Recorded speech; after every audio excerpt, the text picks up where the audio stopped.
tales that we're bringing to the light.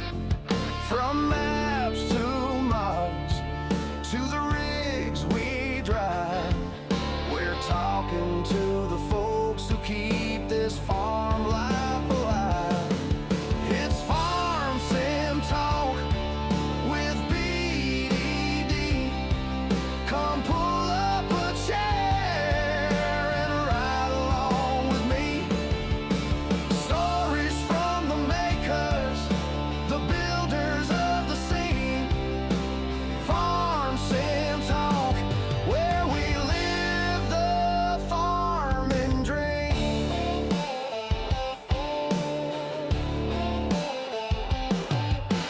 He's got questions rolling like a big John Deere, digging deep with modders so their voices we can hear.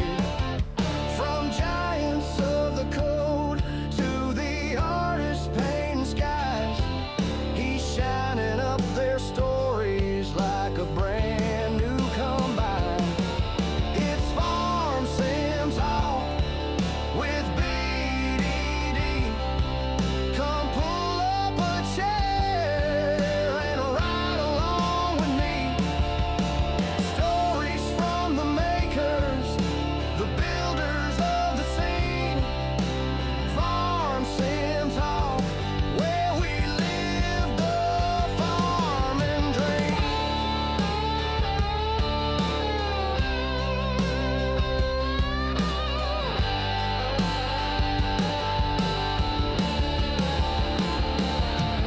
From tractors to textures, from silos to sounds, there's a whole crew of heroes making this world go round. So tune in and find out who's behind the screen. Farm Sim Talk's the place to see what farming really means. It's Farm Sim Talk with BDD. Come pull up a chair and ride along with me. Stories from the makers, the builders of the scene. Farm Sim Talk, where we live the farming dream.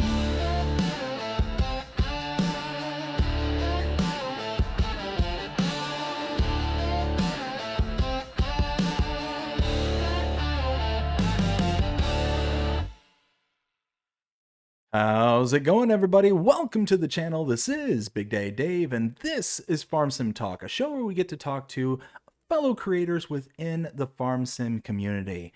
I hope everybody out there is having a fantastic day so far, and I am joined here today by Farm Sim Snowy.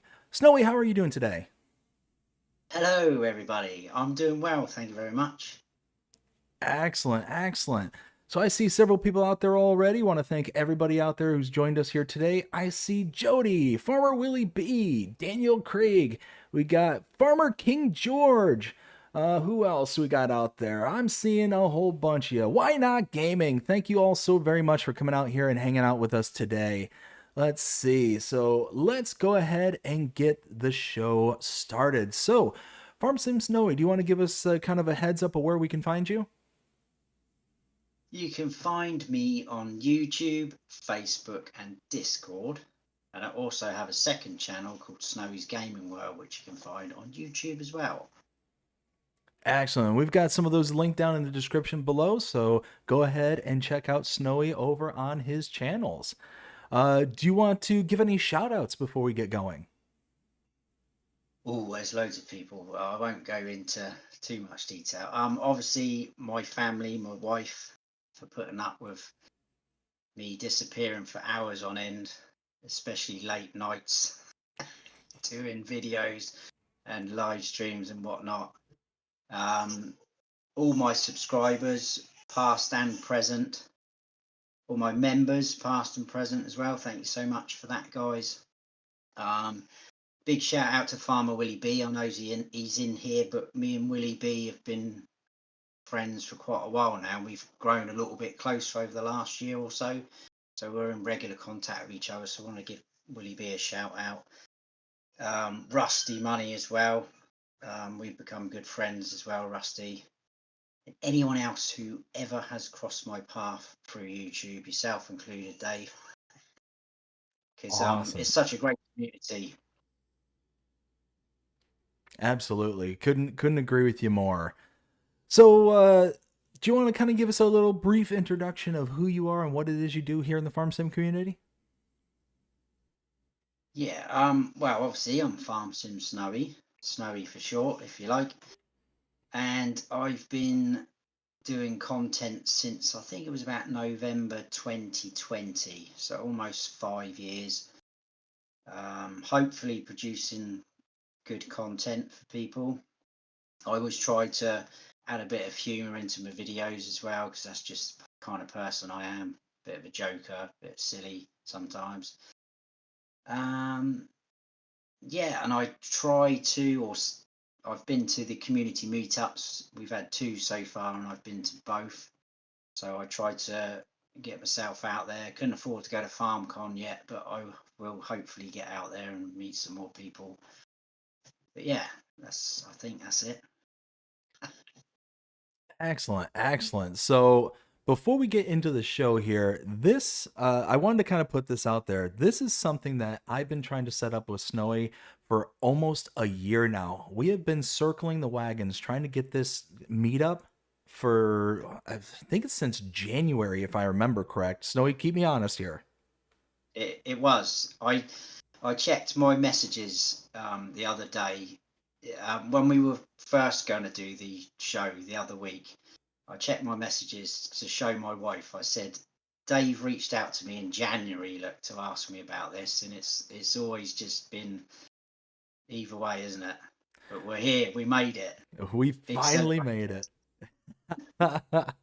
Oh man, so I'm glad that we could be here. I'm glad we were able to finally work this out. It was Yeah. worth the wait. So let's go ahead and get into our first segment here. We call this segment Digging Up Dirt. This is a segment where we get to know who you are a little bit more personally outside of the whole farm sim community. So first question I have for you is do you have a job outside of content creation, or is this your primary job? I wish it was my primary job. No, I do have another job outside of this, and I guess the posh way of saying it is I'm a utilities contractor. So I work on the electricity side. So we work in substations, we're working out on the road, digging up the road, finding the HV, LV cables. So yeah, pulling in cables, the new HVs, LVs into new buildings like shopping centres, things like that. So yeah, that's what I do. Wow, so being at the substations like that can be pretty dangerous, can it? Very dangerous. I have hit a cable once before with I don't know if you would you call them prongs or forks, you know, when you're digging. Okay, yeah, yeah. We were digging in a smaller substation, and bang, I hit an LV with a prong. And it threw me back. Whoa. So yeah, I mean a lot of the cables we deal with and dig on and work around are around like 11,000 volts. So Whoa. yeah, and then when you go into substations, you have the buzz bars above your head, and you got to make sure you've got your wits about you. You're carrying things low down. There's obviously a lot of health and safety and training that you have to do, courses, so that you're fully aware of everything that's going on. But yeah, and you have to wear all protective clothing, which is great in the summer when it's baking hot, because you've Oh. got your hard hat, your glasses, your gloves, 2 layers of shirts, and then double lined thick trousers, and then you're working out in the heat, and it's just like Oh my. brilliant. Oh my. Yeah, no, that's wow. That does not sound like fun at all. It pays the bills though. That's what's important. That's what's important Yeah. is making sure those bills are paid. So Yeah. does that job require you to go up on like the power poles and stuff like that as well, or are you mainly just on the ground?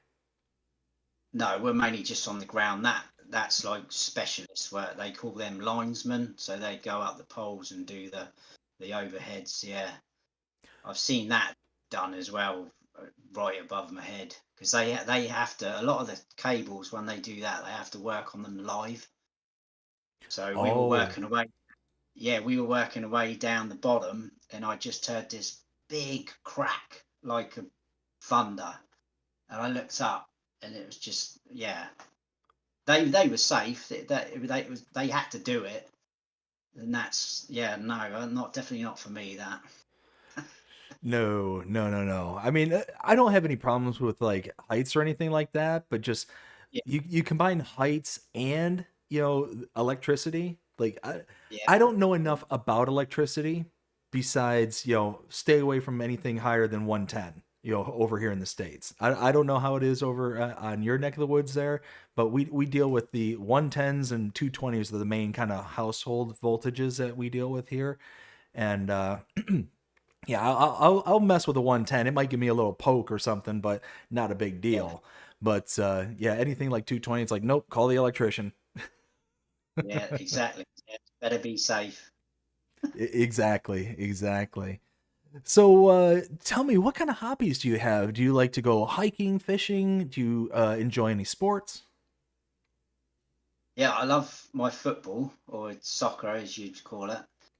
I don't play anymore, sadly. I've had two operations on the same knee for torn cartilage, so I don't play anymore. Plus, I'm an old fart now, and um, I still like watching it. I go to watch my favourite team sometimes, Southampton, although they lost today, which was rubbish. But yeah, I really do love sports. Most sports, really. I'm really into darts as well. I like playing darts and watching darts. Um, what else do I like? Going to the cinema, obviously, spending time with my family, playing games, obviously, and doing a bit of YouTube. I know I haven't been very active lately, so I do apologise to people for that. But there's a couple of reasons for that. For sure, for sure. It's one of those that real life happens. So unfortunately, you gotta stack some things up, and unfortunately, YouTube and creation stuff like that isn't necessarily always the highest on the priorities list when life happens. Absolutely. So so you're big into football. What kind of got you into the whole football scene? Um, I think just growing up with it. Obviously, over here it's massive. It would be like where you've got American football and baseball. That's like, and basketball. They're like really big out there, aren't they? So football over here is just massive. Most people follow it. Not everyone, I get that, but most people follow it. I just grew up with it, really. I've got two older brothers, but my oldest brother was never really into football. My middle brother, and he was a really good footballer, but then he just decided to pack it all in. He was a lot better than me. He probably could have made it, but I don't know. I just grew up with it. All my friends at school played it, so when it was break time, we used to get out there. Sometimes we just used to have a sponge, like big, heavy sponge ball. We used to kick about when we were a lot younger. It just steamroll from there, really. And the reason why I support Southampton is because my dad and most of my family were Southampton supporters, so I kind of followed them, really. I nearly turned to the dark side and went to be a Liverpool fan, which I kind of wish I did because they're a lot more successful. But Well, no, yeah, but you don't necessarily want stuck to to be on the bandwagon kind of thing, right? no, exactly. You don't want to be a glory hunter. So yeah, And I stuck. sorry, go ahead. I stuck with a family tradition. Stayed Southampton. So me personally, I'm a big hockey fan. Growing up in the north, hockey's a big thing up there, and I've always been a Detroit Red Wings fan. And it might not mean a bunch to you, but back when I was growing up, Detroit was actually known as the Dead Wings.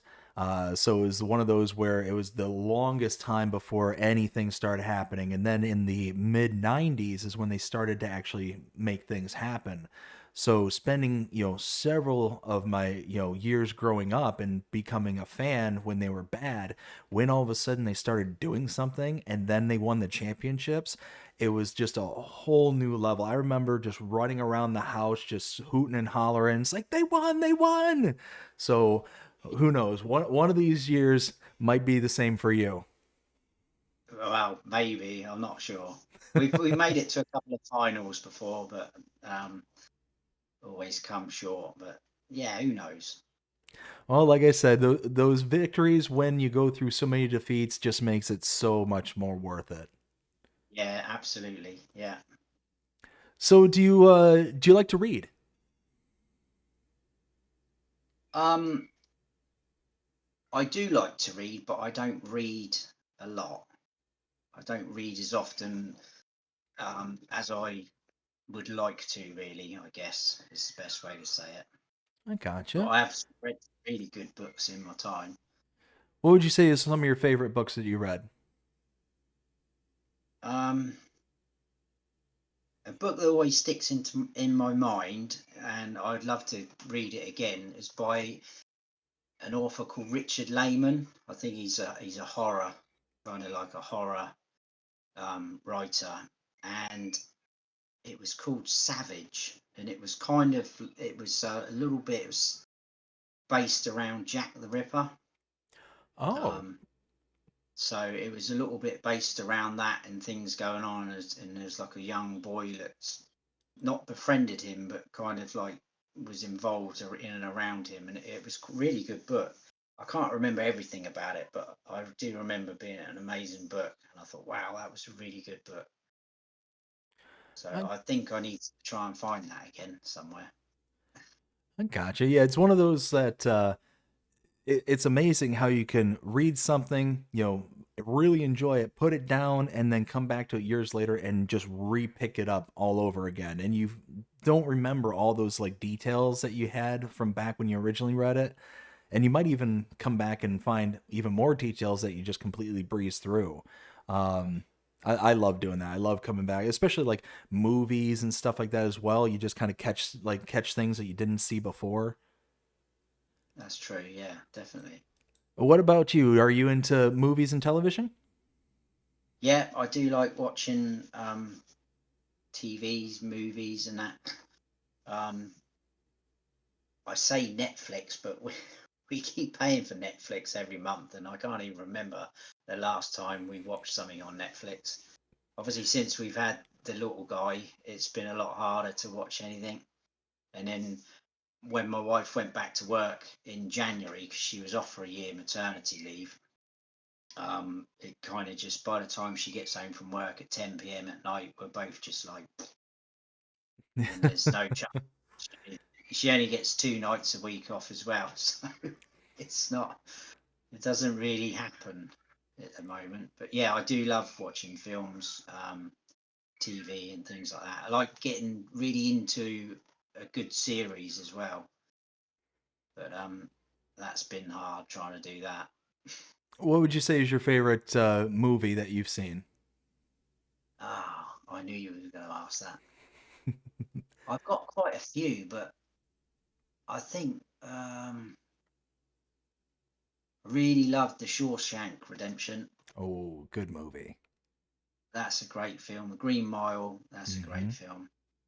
But there's so many um, not hidden gems, but lesser known films, movies that I've watched, and I thought that was an awesome film, and not a lot of people probably would have heard of them or watched them. So there's a really good. It's quite a low budget British film. A lot of people probably wouldn't like it, but I really liked it. It's called Dead Man's Shoes. So I recommend that to people. That was a really good film. It's quite low budget British film, but that's a good film. But there's so many out there. I don't know. I could just probably sit here for 2 hours listing a load, Dave. Oh, it's it's incredible on how much we can consume and how many like good films are actually out there. I can't say too many are good today, that are being made that are new, but yeah, every once in a while something sneaks in there. So, what What about what music? What kind of music are you into? music? I honestly like a bit of everything. I'm one of them people. I haven't got a specific genre, if you want to call it that. So I like a bit of anything really. I like a bit of dance music, pop, country. Big fan of country music. Um, what else is there out there? I like my bands as well. I was a big fan of Oasis back in the day. Okay, Um, okay. in a roundabout when they were out, there were some really good bands, and I've seen quite a few of them back in the time. Stereophonics. I don't know if you've heard of them. I like them. No, not They're familiar with them. Yeah, they're a Welsh band. They're quite big over here. I've seen them about 3 times now live. So yeah, I like a bit of anything really, music. Okay. And going back to the movies and TV, what kind of genre would you say is your favorite? I do like a good horror.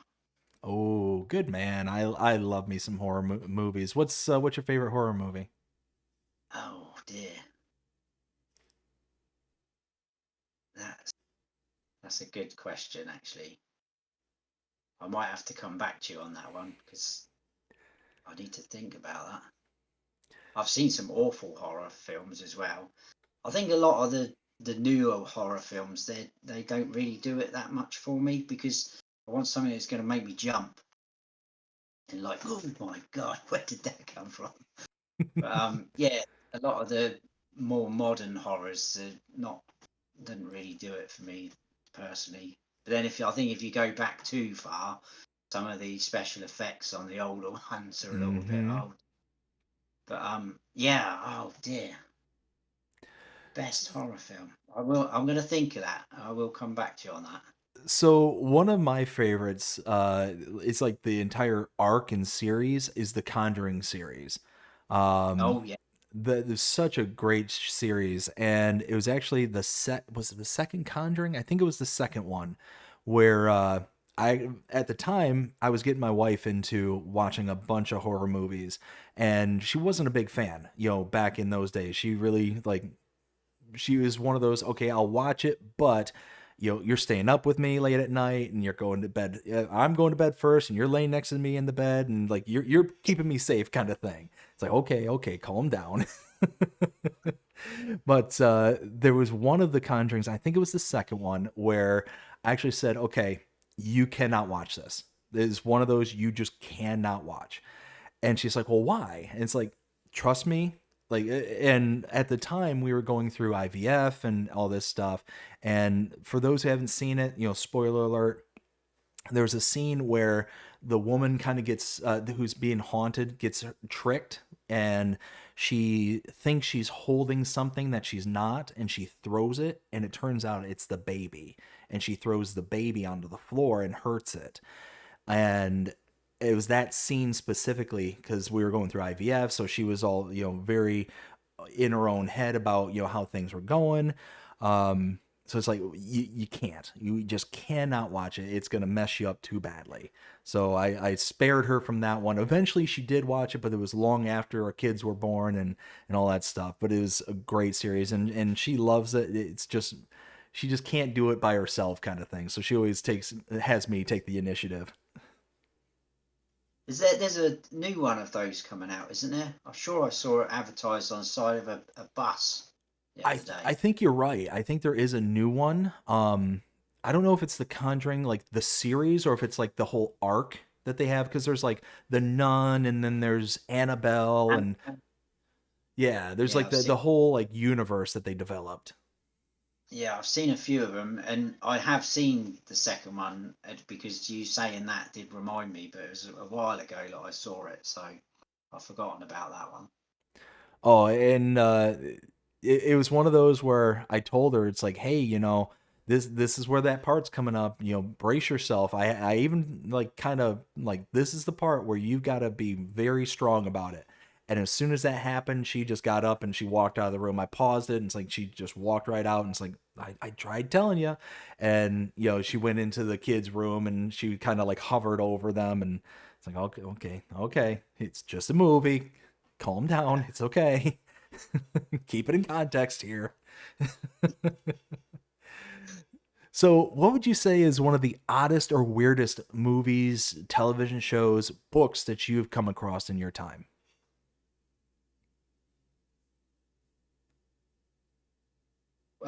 One of the weirdest films I've ever seen, and I wouldn't recommend. People are going to go out and watch it now. I've said it.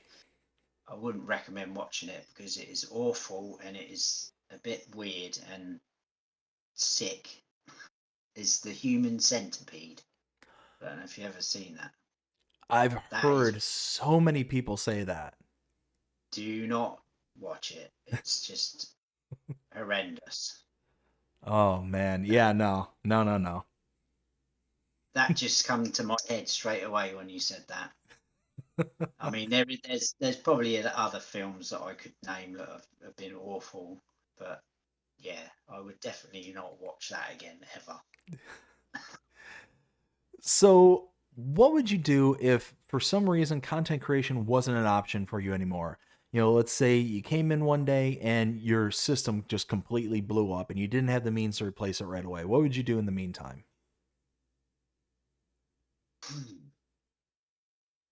Probably just spend more time with my family, I guess. If I, well, I wasn't even able to play any games at all.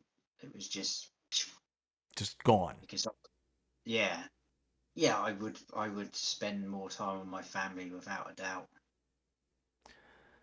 Gotcha. And then, has it always been your dream to be a content creator, or you feel it's just something you kind of fell into? Um, I didn't really fall into it. I Well, shall I tell you how I decided to get into it, or is that a question a bit later? No, I don't let's want to. feel free. I was and still am a big fan of Mr. CDP. Um, Fortunate enough to met him a couple of times as well. He's a great guy as well.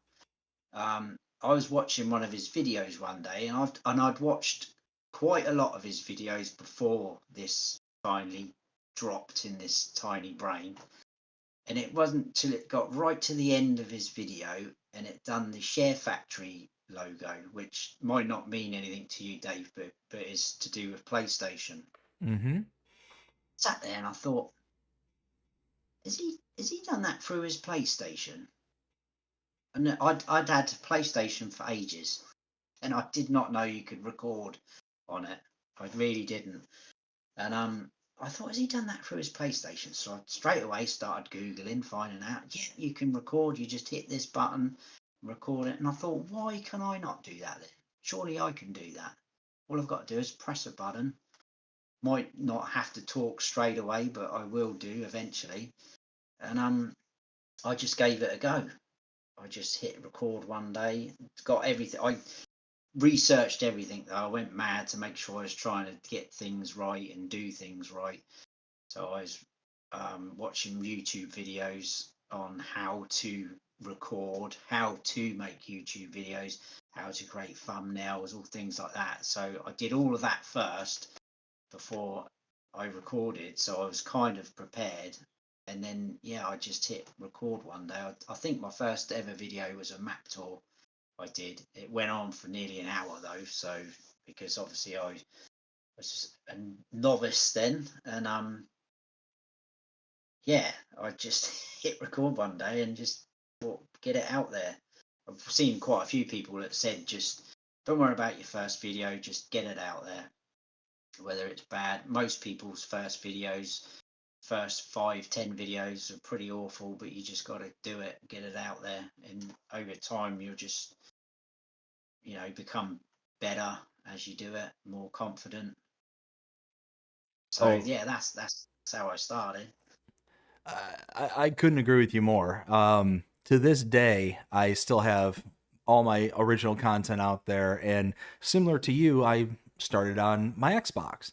I would Yeah, record to Twitch, I would download it, and then make the edits and stuff like that on my computer, and then I would upload it to YouTube. And to this day, I look back every once in a while and I watch my original content. It's like, wow, this was trash. It was so bad. yeah, But absolutely. we all start somewhere. You got to start, or else you're just going to Have. sit there and just not do it. Yeah, you have. I remember So, I'd only done a couple of videos, and I reached out. I messaged Farmer Cop, DJ. I don't know. I didn't message Mr. CDP. I'm not sure why I didn't. Maybe I didn't think I could get hold of him like that. Um, and DJ never replied to me, which I have had words with him about as well. But Farmer Cop got back to me, and I said, "Would you mind?" Because you need to remember as well. When I did this, he probably only had about 4 or 5 thousand subscribers himself then, Farmer Cop, oh wow. and because I think he started the same year as me, but about uh, 8 months maybe before me, 6 to 8 months, something like that. So I messaged him and just said, "Would you be able to just look, check out my channel, see what you think, blah blah blah." And he come back with some bit harsh criticism, which I did take on board. He just said I sounded a little bit bored when I was recording and almost like monotone. I was like, "Oh, thanks." So I decided to try and become a bit more jollier. But I mainly I was just nervous. I was only done a few videos, and it was just nervous, even though you only sat there on your own in your room recording, because I think I knew it was going out to people, or hopefully going out to people. It still gives you that sort of nervous element to it. Um, but yeah, and I think as well that that's just how my voice is sometimes, because I've had a few comments about my voice, some good, some bad. So I think that's just how my voice is, really. Well, and it's one of those, like you said, you kind of get into your own head, especially when you're very early on. And it's like you're sitting there, you're just overthinking everything. And Mm, like you said, you just got to get out there, you got to do it, and you eventually find yourself, whatever it is. And it's great that somebody like Farmer Cop was able to reach out to reach back and say, hey, this is what I recommend. Even though it might sting a little bit, it's one of those that you obviously took it to heart, and it's like, okay, well, let me see what I can do about that. yeah, And it's to your betterment that you're like, okay, well, I'll at least process it and try. yeah. And I'd rather he was honest like he was, instead of just saying, "Oh yeah, it's great." I think it's really good. Better to hear that, and then you can try and do something about it, so to speak. Well, and that's the thing is, there's so many opportunities for individuals to grow and to learn and to pick up on things that, as long as they're not willing to just shut down from whatever they see as a negative, that it's an opportunity to grow and to go beyond what it is that you're doing at that point in time. That's one of the things that I do for my channel, especially like with map tours and stuff like that, is I give my honest feedback at the end of the tour. And I'll Mm. kind of list out what I think is, good about the map, what I think is bad about it, and stuff like that. But it's always from a point of like constructive criticisms. Like, I'm not trying to just sit there and take pot shots at anybody. I'm just sitting there. It's like, this is what I observe. And if this gets back to the map maker and they want to, or not want to, there you go. It's there for you to, do with it what you will. But it's certainly never intended to be hurtful, kind of thing. And it sounds like that's No, pretty much exactly what Farmer Cop did for you. Is like, hey, not trying to hurt you, but this is what you can do. yeah, no, and I'm glad he did, and we've been friends, ever since. Really, he's been a really big support and like encouragement for my channel as well. I don't go in many. I mean, he doesn't do many live streams now, but I haven't been in his live streams as much as I used to, but every time I used to go in there, he'd go, please go and check out Snowy's channel. So he pushed a lot of people my way, which was great. So very grateful to him for that. I've told him many times before.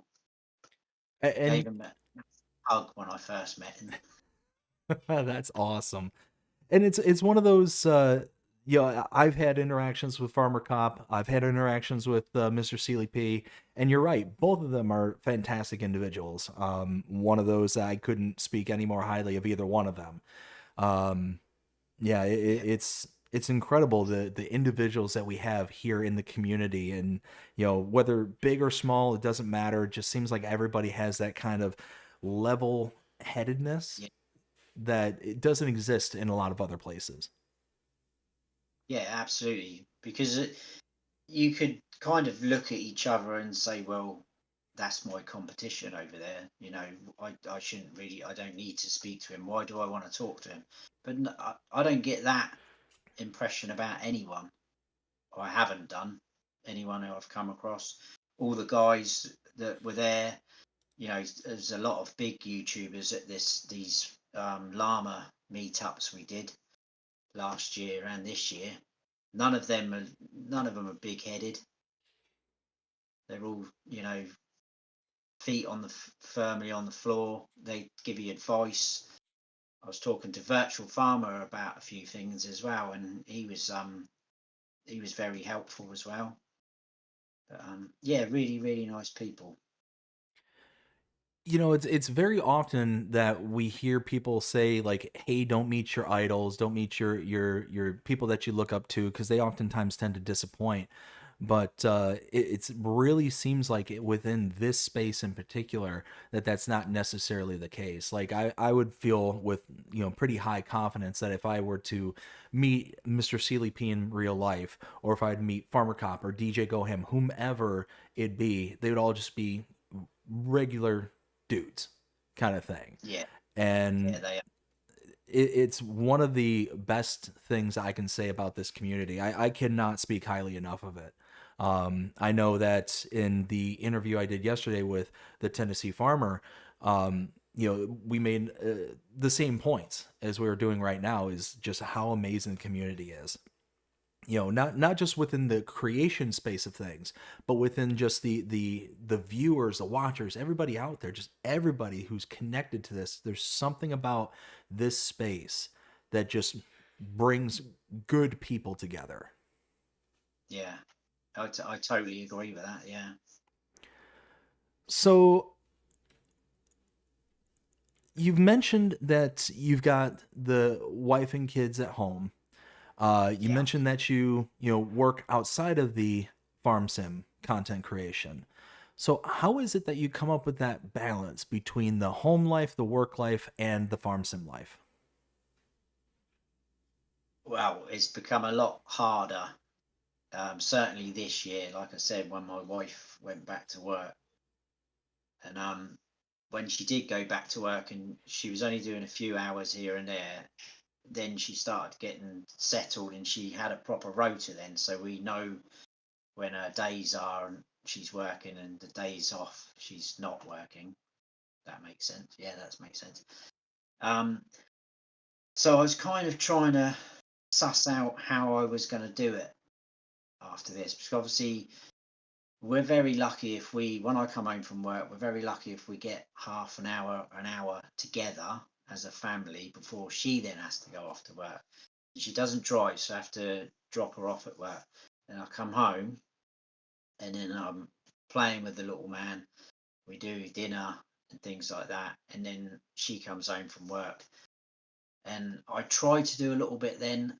That was my original idea. I thought, right, when the wife comes home from work, I'll get straight in here, little man will be asleep. I'll do a couple of hours, maybe just an hour, and then that'll be it. Even if I don't get a full episode done or things like that, I'd do that. But sometimes I have to get up at 5 a.m. in the morning. So by the time she comes home from work, and then she's hungry, so she'll sit in the kitchen and she'll eat something for about half an hour. You're looking at nearly 11 o'clock almost then, and I just think, oh, I can't. I'm falling asleep, really. I'm falling asleep myself. So I'm still trying to suss out when I can do it. But then on her days off, obviously we want to spend time with each other. Mm-hmm. So then it's trying to find out when we can do that or I can do that. So it's very hard sometimes. And sometimes on my days off, I I will still get up at about 5 and I'll try and do a little bit of recording then, but that doesn't always happen. So I am struggling massively at the moment of trying to find that balance. Yeah, people And probably that. I'm sorry, I missed that. What was that last bit? People probably notice that in the lack of videos sometimes, but it is a bit of a struggle. The struggle is real. Well, and that's it too. Is being a father myself. I've got a 3-year-old and a 1-year-old, and it's you got to have the time with the family. You have to have time for work, and you want to have time to create content. But there's only Yeah, so many hours in the day. There's only so much that can be done. And like I mentioned earlier, like you mentioned earlier, you've got to have that kind of hierarchy of the priorities. And yeah, obviously number one is family, number two is work, and number three is everything else. And yeah, it doesn't do you any good to sit there and it's like, okay, I'm gonna go record and do stuff and then just fall asleep with your head on the microphone kind of thing.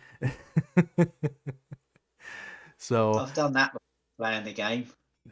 oh, I have too. I have too. Yeah, I I'll get remember on FS19, I was playing on Felsbrunn, and I had the. I don't know if you remember. Did you play on Felsbrunn? I'm not sure. Did I you? did, yep.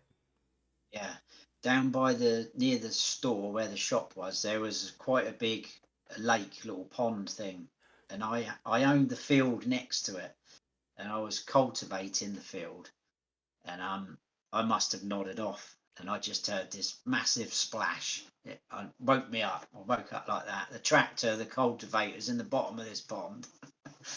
I was like, oh man, I think I need to go to bed. So I had to reset everything back to the store and then just save the game. I'm out. I'm off.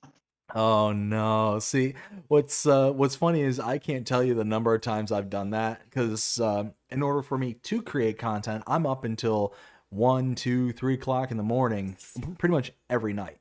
And I'm waking up at maybe 7, 6 o'clock in the morning if the kiddos let me, kind of thing. Yeah. So I might get maybe 4 or 5, maybe if I'm lucky, 6 hours of sleep a night.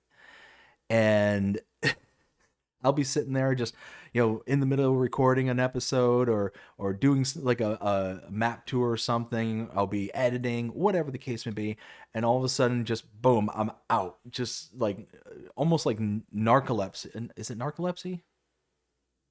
Is that the one Yeah, where you that's fall asleep like yeah. uncontrollably? Yeah. It's almost like that. It'd just be up 1 second, all of a sudden, boom, gone the next, and it's I'll wake up maybe an Yeah. hour or so afterwards. It's like, oh man, now I gotta finish what I'm doing, and and then you're just The, tired and groggy. the thing is, a lot of people they don't realize how long it can take to do one video. Even if you're just like doing a 20-minute video, like some of the map tours I do, the prep that I do beforehand, that can take me an hour easily just to load in, add some money in, check out all three game modes to see what you get, the slot counts for the consoles. You're just going through all the mods, writing it down, then doing your little whiz round. I do so then I write down each stop, this is so and so, this is so and so, and then by the time you've done that, you've lost probably an hour already easily. Mm-hmm. So it takes quite a while sometimes just to do one video.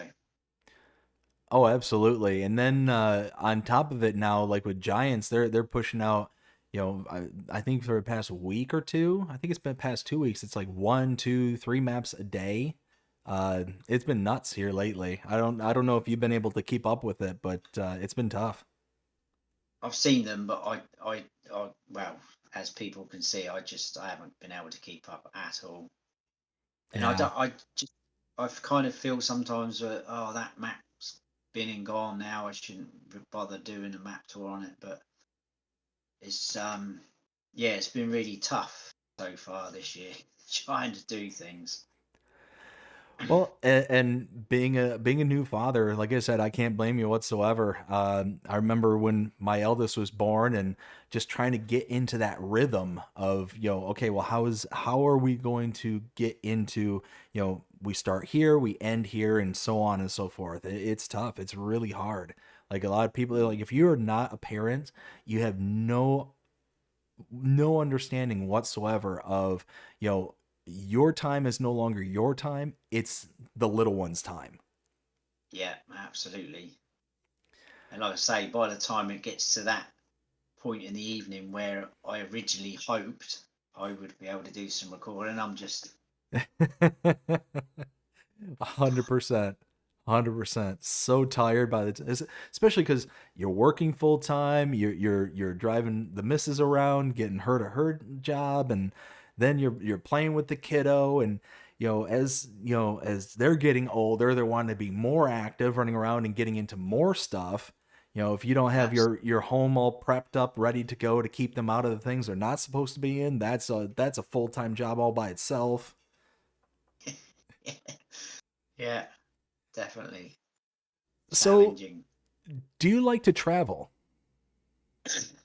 Oh, yes, I do. I love going to places, new places. I love going on holidays. What Yeah. would you say is your favorite place that you've been so far? Um, I've been to quite a few nice places, but a place I've been to, what have we, 4 times, I think now. There's definitely a place I would always go back to. I'd like to move out there really, is Mallorca, or Mallorca, they call it. It's a Spanish island. It's one of Okay. the Balearic Islands. I absolutely love it out there. I went out there once on holiday and just fell in love with the place. And I've been out there 3 more times. Yeah, 4 in total. Yeah. So So, I really like.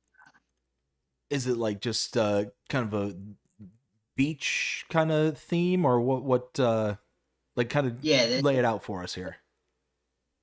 yeah, there is a, so the area I like to go to. I mean, there's a lot of beaches, nice beaches out there anyway. But it's only a small island, but it's a Spanish island. But there's the place that I like to go to. It's called Calabona, and it's just down the road from Calamalor as well. They're the two. Calamalor's maybe a little bit more busier, but and it's got the best beach, but it is a lot of beach there. But it's just everything going on. The people are so friendly. There's shops and restaurants everywhere. Lovely beach, like I say. The weather most of the time's really nice. They've had some pretty bad weather out there before, but it's just somewhere, and it's only like I think it's about 3 hour flight from here, so it's not far to go at all. It's just somewhere I really like to go. And me and the wife went out there before we had our little boy. We went out there for our first anniversary, actually, wedding anniversary, which was good. That was a really good holiday. That. So we're definitely, when he gets a little bit older, we're going to be going back out there, I think. So, if money were no object, where would your dream vacation be? Ooh. Um, I do like hot weather. I am one for hot weather. I think I would really like to go to the Maldives. I Okay. think I've been to a couple of Caribbean countries. I've been to Australia. I've been to the Philippines a few times. My wife's from the Philippines, by the way, if no one knew. Um, so I've been out there a few times. That's quite a nice country, the Philippines. Bit of an eye opener in some places, but it's quite a nice country. yeah, I think I've always wanted to go to the Maldives. Definitely. Well, I'm just glad to hear that you went to Australia and you came back alive, because from what I understand, everything there tries to kill you. Yeah, I must admit when I went out there I went out for almost 3 weeks. My friend's sister got married out there to a guy. He was Australian, so that was the main reason we went out there. Him and his parents were going out there anyway, and he said, "Do you want to come with us?" And I was like, "Well," and at the time I just lived on my own in a flat, and I was like, "I can't really afford it, to be honest with you. It's quite a lot of money, blah blah blah." And he said, "Well, I'll help you out to start with." Because it was quite a few years ago. He was still living at home with his parents. "I'll help you out, and you can just pay me back." All right, then we'll do that. So I'm glad I went, because I've got family out there as well who live in Melbourne, and we were quite close to where they lived. So I tied that in as well, went and met them. But I think for the first week, whilst I was out there, I was lifting the toilet seat up. I was checking. When we was getting in bed, I was checking in underneath the duvet, just making sure no snakes or spiders. I was checking all the rooms behind the curtains in the hotels and that. But then about after a week, I just forgot all about it, and you just carried on. But yeah, I totally get what you mean.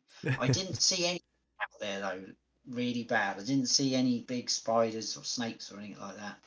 Just a lot of kangaroos and koalas and things like that.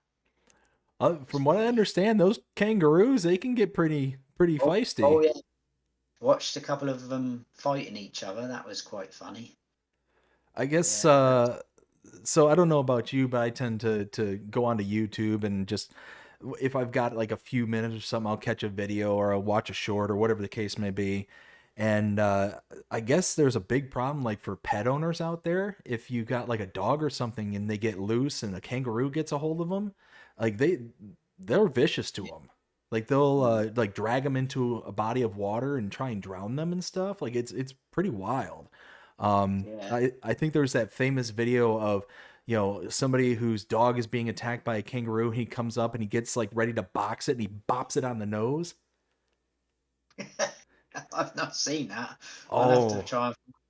it's quite hilarious because the kangaroo is just as tall as he is, and Yeah. he's putting up his dukes, and all of a sudden, bop, just reaches out and taps him one time, and the kangaroo's like, "Wait a minute, is that supposed to happen?"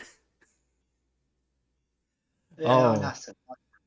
it was one of the The, craziest things I think I've seen in a long time. It's like, okay, in Australia, people fight kangaroos. That's the new challenge unlocked there. yeah, they are a bit vicious. So we did see some of them because they sit on their tail and then they just kick their feet out, don't they, like that? I Mm-hmm. see them fighting each other out there like that, and I was like, "Ooh, I wouldn't want to mess with one of No, no, wouldn't want to get on their bad side at all. So, let me ask, what inspires or motivates you in life? them." Ooh. Well, I would definitely say my little boy now. He's, he's my main reason for, and my wife, obviously. I don't know if she's watching. Yeah, my boy, I would say. I love him to bits. He's changed my life forever, and it just makes my life just feel great now. I just look at him sometimes, and I don't know. I don't know if you ever had it, Dave, with your kids, but I just sit there sometimes, just staring at them, thinking, how, how has this happened? How have I produced this? I don't know, this miracle. So yeah, I that gives me my get up and go. I think a little boy.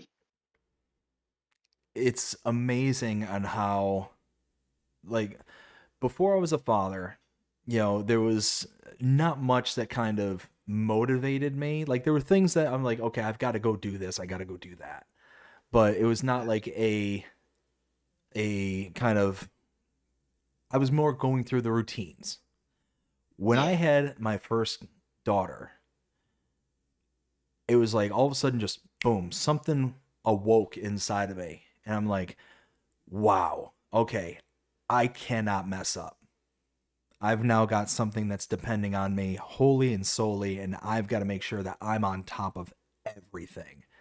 And it's amazing how it brings that laser focus to life. Absolutely. Yeah, I 100% agree with that. That's exactly how I felt as well before him, was kind of just getting up for work, same old routine, doing this. It just felt like a chore doing most things. But now, you know, got something to live for, and like you say, someone who's depending on you now. Yeah, it's brilliant. I love it. I love being a father. That's Great. fantastic. Congratulations, by the way. Um, Thank you. yeah, it's one of the greatest things in life that somebody can experience and go through. Like, don't get me wrong, being a parent's tough. Like, it's one of the hardest things that anybody will ever do ever. I don't think there's anything out there that's tougher. And that might ruffle some feathers, but again, you're probably not a parent if it did. But it's one of those that, although it's the hardest thing that people can go through, it's the most rewarding as well. Oh yeah, 100%, definitely. Especially when you get to see your little one go through those milestones. Like, oh well, they just started crawling, or they just started rolling over. They okay, now they're standing up, they're holding onto the couch, or they take their first steps, and they say their first word. Like every single time they hit that mark, it's like, oh man, like it's like you get to Yeah, see a new miracle every single day. yeah, I love it. It's great. So, tell us one thing that people are generally surprised to find out about you. Um, Look, I'm not a snowman. I remember someone did say that to me. Oh, it's the farm sim guy. He said, "Oh, you're not a real snowman then." I was like, "No." Um, Surprised about me. Maybe not so much now, but a few years ago, probably pre-child, because I've probably aged a bit more since. Is my age probably?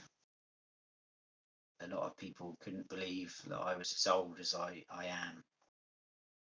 Especially when I was younger, I used to always have to carry a special ID around with me because they wouldn't let me into nightclubs and bars because I looked too young. I'm like, no, I am. Look, old.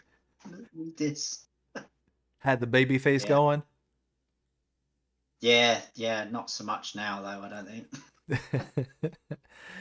So, what's one of your biggest fears that keeps you up at night? um, well, I'm usually too tired to be kept up. I just straight sleep. Biggest fears. I think, oh yeah, probably because I think I've been doing my wife's head in lately about it. Is probably worrying too much about money. That's probably one thing that I worry too much about. Oh Keep no, trying to tell, yeah, I keep trying to tell myself though, that don't worry about it. It'll just be fine. It's absolutely fine, but it just I can't help it. and I think that's pretty universal. I think a lot of people out there, they worry about money and just how to be able to get it, and you know keeping up with bills and all that stuff. So it's certainly not a unique fear, but it's certainly one that definitely can cause a lot of heartache at night. But hopefully everything kind of goes the way that it's supposed to. As I always say, I don't think we're ever given anything that we can't handle in life, and may have some Absolutely. ups and downs, but I think we make our way through it. Yeah, definitely. That's why I try to tell myself, be fine.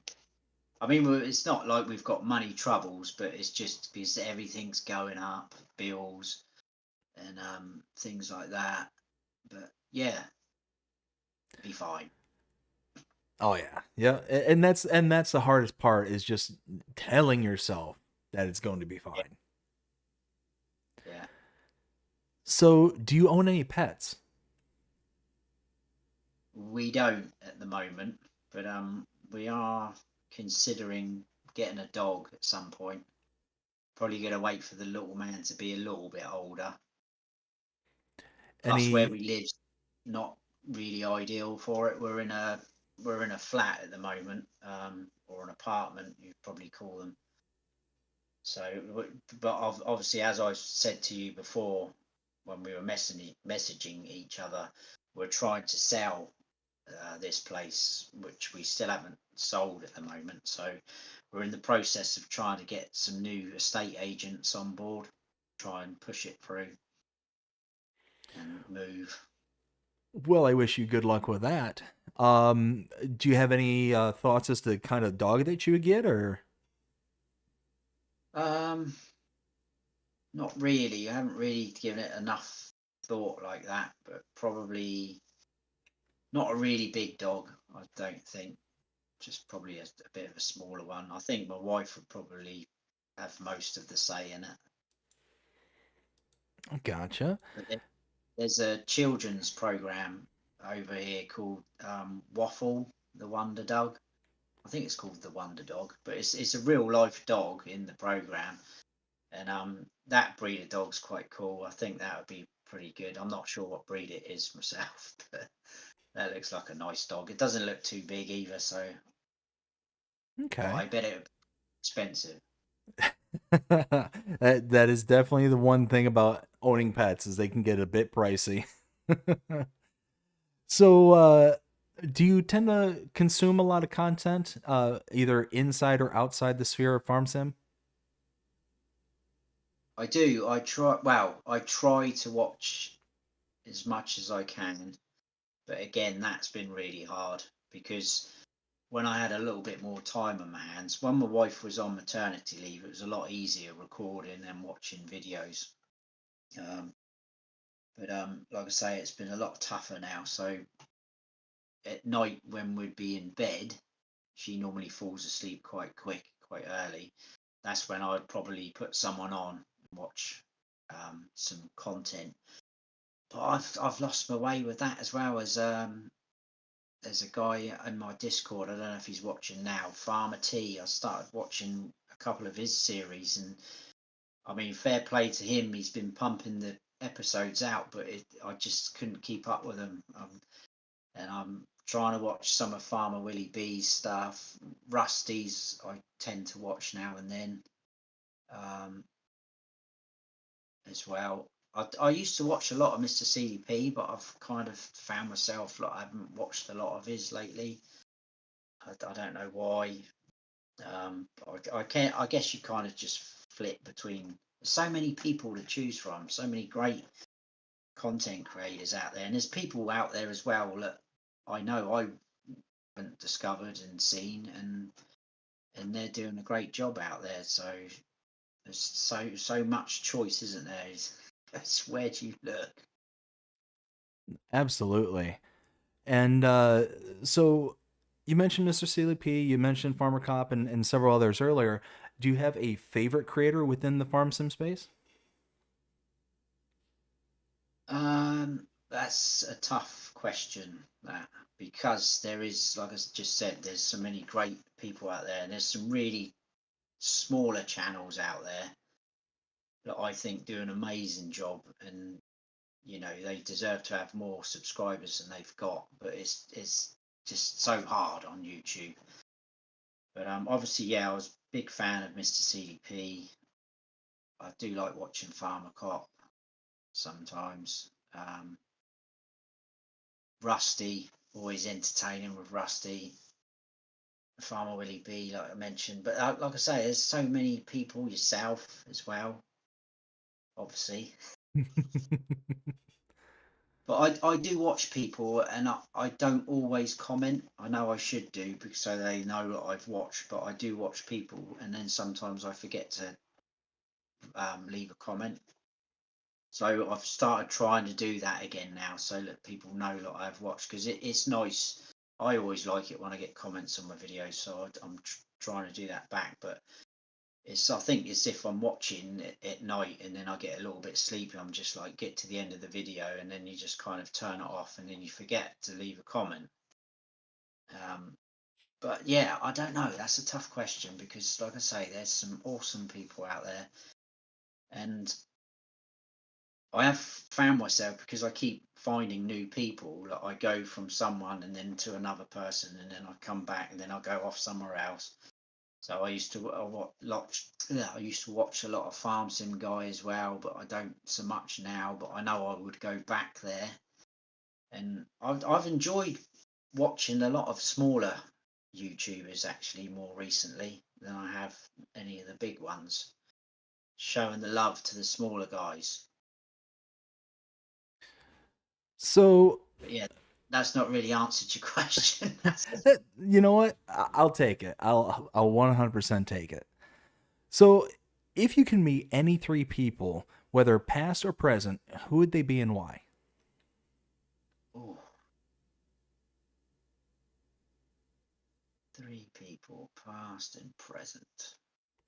And to buy you a little bit of time while you think about this, the reason I ask this question is that it always kind of gives us a little glimpse of who it is that you find of value.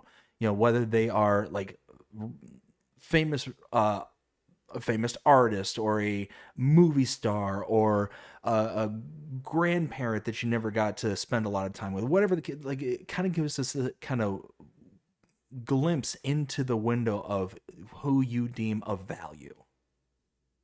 Yeah, that's a good one. In fact, you mentioned something there, and it's just jogged my memory. So I would definitely use one of them.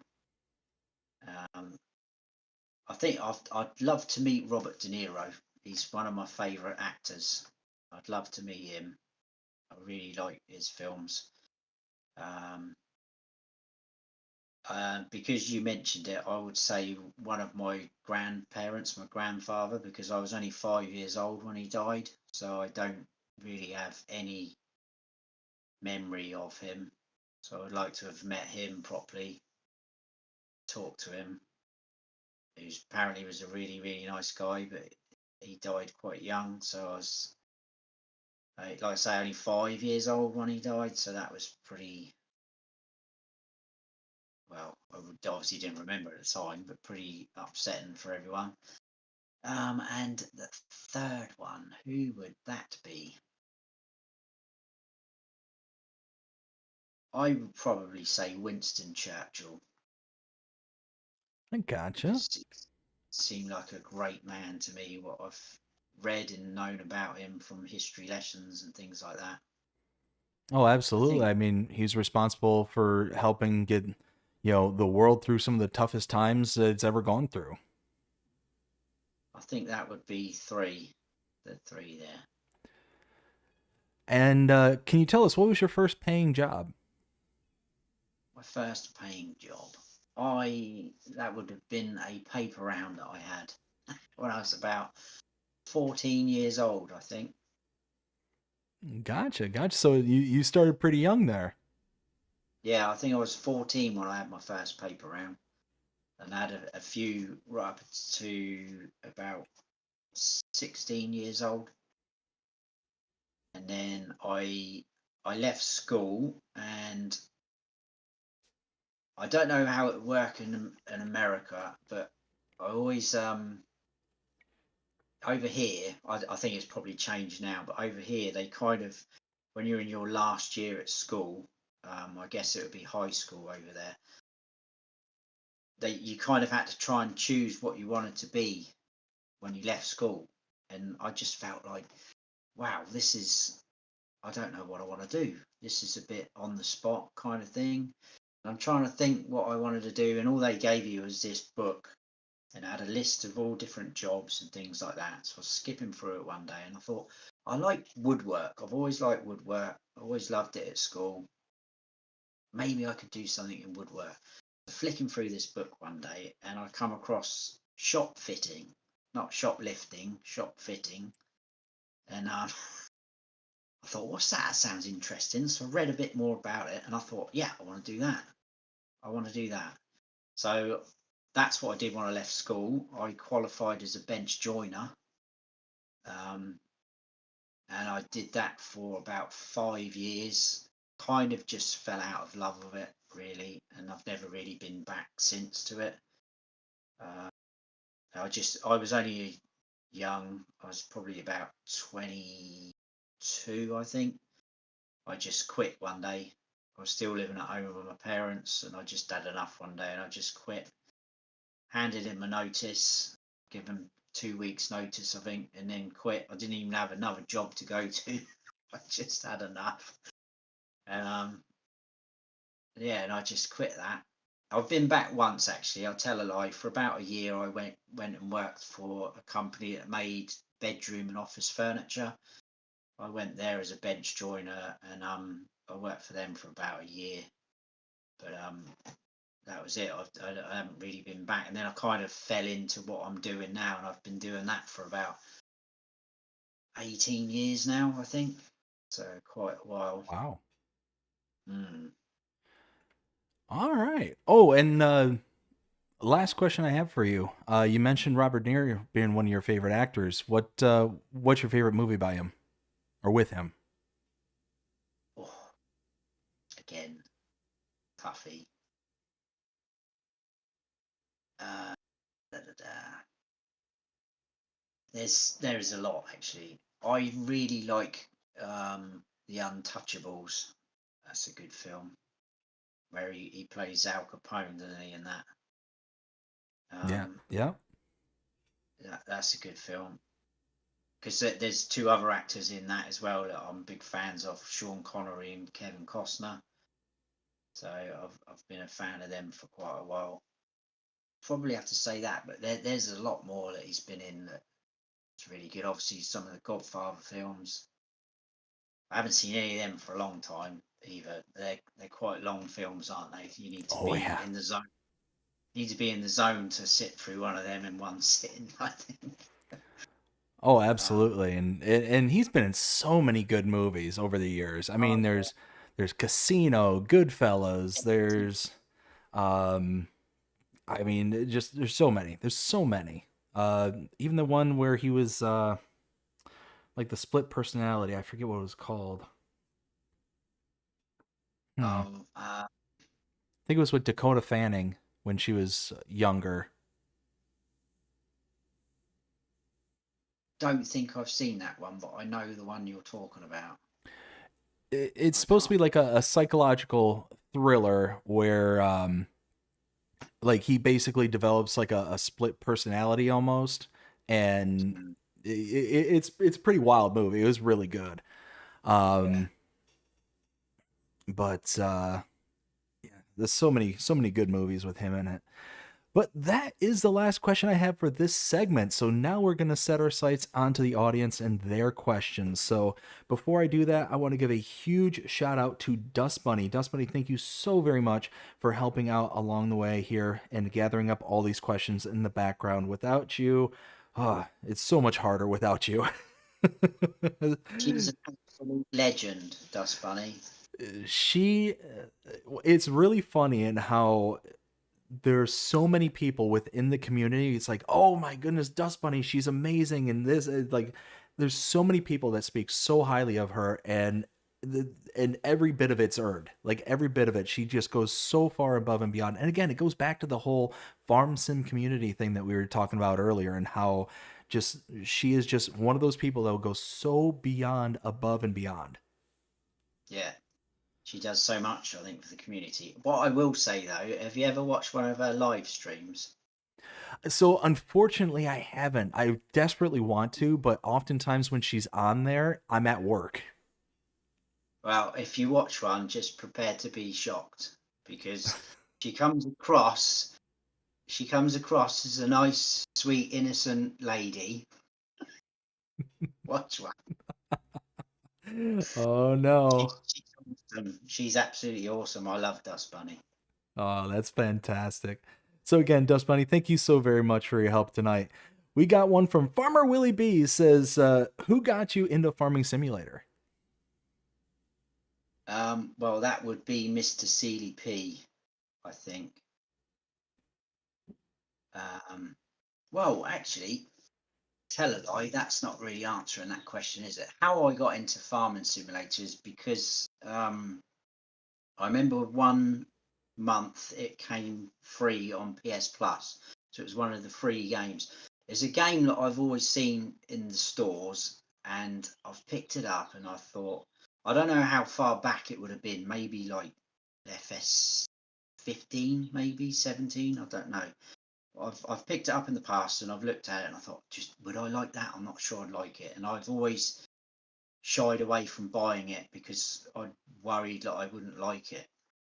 And then it became free on the PS Plus store, and I thought, well, I'll just download it, see what it's like. And I instantly got hooked, and that was FS19.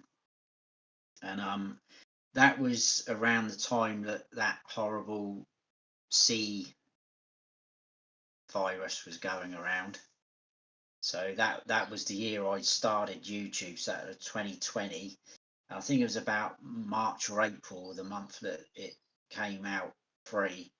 And because of that COVID, I was furloughed from work, so I was staying at home all the time. So I was just playing Farm Sim all the time, and I felt with FS19 that it just threw you in at the deep end. There wasn't really much of a help menu in there. Like they did make it a lot better in FS22. There was a section, wasn't there, at the help menu where it would tell you how to do different things, whatnot. But I felt FS19, they kind of just said, "Here's your farm, get on with it." And that's when I started YouTubing. Right, how do you do this? How do you do that? What is one of these? Because I knew the basics. I knew what a tractor was, cultivators, but there's so many pieces of equipment that I didn't even know what they were and what they were for. So I started YouTubing and things like that. That's when I came across Mr. CDP, and that's when I kind of started watching loads of his videos and learning so much more about the game. So that's how I kind of got into it. Gotcha. And again, Farmer Willie B, thank you so much for your question. And actually, behind the scenes, a farmer, King George, reached out to me and asked a question on another platform. So I'll go ahead and ask that one here. Says, my question is, how did you get into playing Farming Simulator, which you just answered there? And what was the first farm sim you played, which you just answered was FS19? Yeah, yeah, Uh, FS19. he also asks, who is your favorite creator of Farm Sim? Which he answered that already as well. Big channel and small channel. So I mean, yeah, we kind of went through everything there, Farmer King George. So thank you so much for your questions. Greatly appreciate it. Let's see. He also asked another question from Dust Bunny. He says, or from Dust Bunny from King George says, "Hi Snowy, when's your next video?" Ah, I actually was able to do some recording earlier today, and I've said it to a couple of people, and I've kind of feel like I've lost my mojo a little bit with FS, as well as not having the time to do it. I kind of felt like I've not fell out of the love of the game, because I love playing the game, but I just kind of felt something, I can't quite put my finger on it, was missing for me, and I don't know what it was. So that's kind of why I've slacked off a little bit as well. And I've been kind of waiting for something to come out, a map or something like that, where it's going to try and get me excited again and get playing. And I recorded something today. I haven't quite finished it, but I'm hoping I might be able to get one out tomorrow, a video. Oh, Yeah. excellent. It will not be a map tour, and it will not be the next episode of Pelegni, so it's something new. Oh, so you heard it here first, folks. Might be something right around the corner. Keep an eye out on Farmer Sim Snowy's channel there. Hopefully tomorrow. Let's see. So again, Farmer King George, thank you so much for your questions. We got one here from Dust Bunny. She asks, "What are the tattoos on your arms, and do they have a special meaning?" Oh, um, well, this was I had this done a long time ago. I just wanted like a tribal design. So that hasn't really got a lot of meaning. Obviously, I'm not part of a tribe, but I just wanted that done. And this is a sleeve I had done a while ago. I found this tattoo artist. My friend got a tattoo done from her, and I just thought it was amazing the work that she did. All of the input I had to her on this was I like tigers. I'd like a tiger on there, and I'd like a pocket watch somewhere on there. I said the rest you can do yourself. So she's designed everything else. She's really into horses. That bit there where it's really dark, that was actually a cover up. I used to have something else there. So she covered that up. I don't know if I can. There's my tiger. Is he in shot? I don't know. Oh, yeah, yeah. And the pocket watch is there, and the hands are missing because this was her idea as well. She said, "Why don't you leave the hands off, and then if anything special happens in your life, then you can get the hands put on." This was obviously pre my son being born, so I'm gonna eventually go back to her and have the time that he was born put on there. Oh, that's So so cool.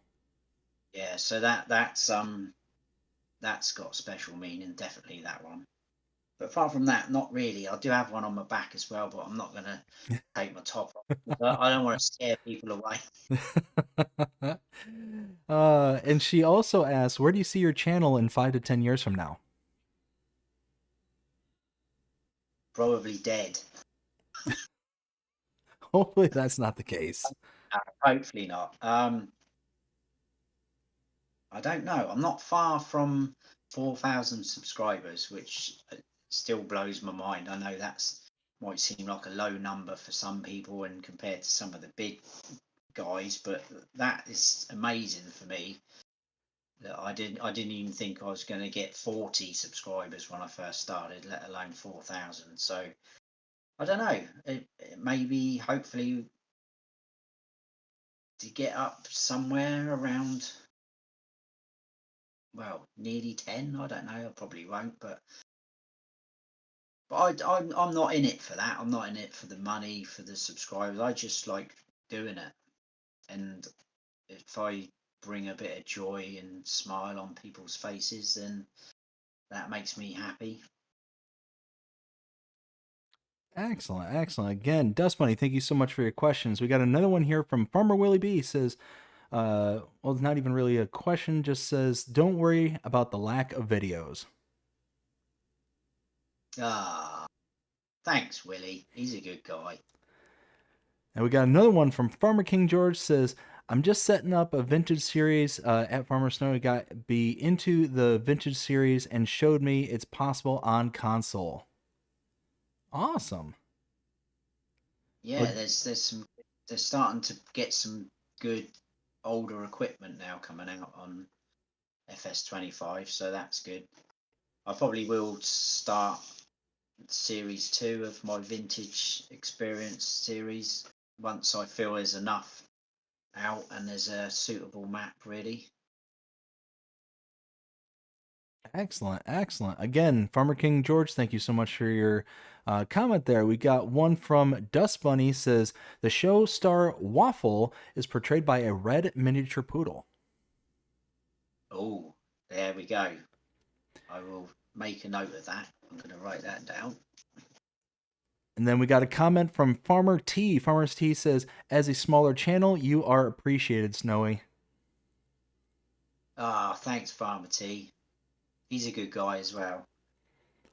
Let's see. We got a question from Midnight Rose says, "This is off the wall question, but what is your favorite tattoo you have gotten and why?" Um, well, it definitely would be this sleeve. I think it cost me enough money as well. I think that was my life crisis. Um, I really like that tiger that she's done. I think she's really clever at what she does. So I really like the tiger. But obviously, once I get that pocket watch finished, that will mean so much to me. That That's awesome. I think that's such a brilliant idea. I mean, I don't have any tattoos myself, but if I were to have any tattoo whatsoever, it would be of the family, like without yeah, a shadow of a doubt. yeah. So again, Midnight Rose, thank you so much for your question. We got one from Be Free With Me says, "Is there any tips for building a farm on the Zelonka map? I am very good with the landscaping tool." Or I'm not very good with the landscaping tool. Not very good. Um, Salonka, that's quite a good map actually. Salonka. Did they have they brought it out for 25 or They did. is it Mm-hmm. just did? I've not had a chance to look at that actually. I don't know if anything's changed on there. That's quite a good map. That I'm as well. I'm not massively great with the landscaping tool. I'll tell you someone who is really good, and I always every time because he's very creative and he gets his creative juices flowing. Is Rusty Money Gaming, and he's done some awesome farm builds in this time. So highly recommend checking out Rusty. I think he might have some specific videos where he's just done a farm build, so probably get some tips from there. But yeah, I'm not amazing with the landscaping tool, so I can't really answer that. And without looking at the map, I'm not sure what sort of area you could go to build a farm. What I tend to look for is somewhere that is not out of the way of the map, but it's not a lot going on. So you've got the room to do what you want.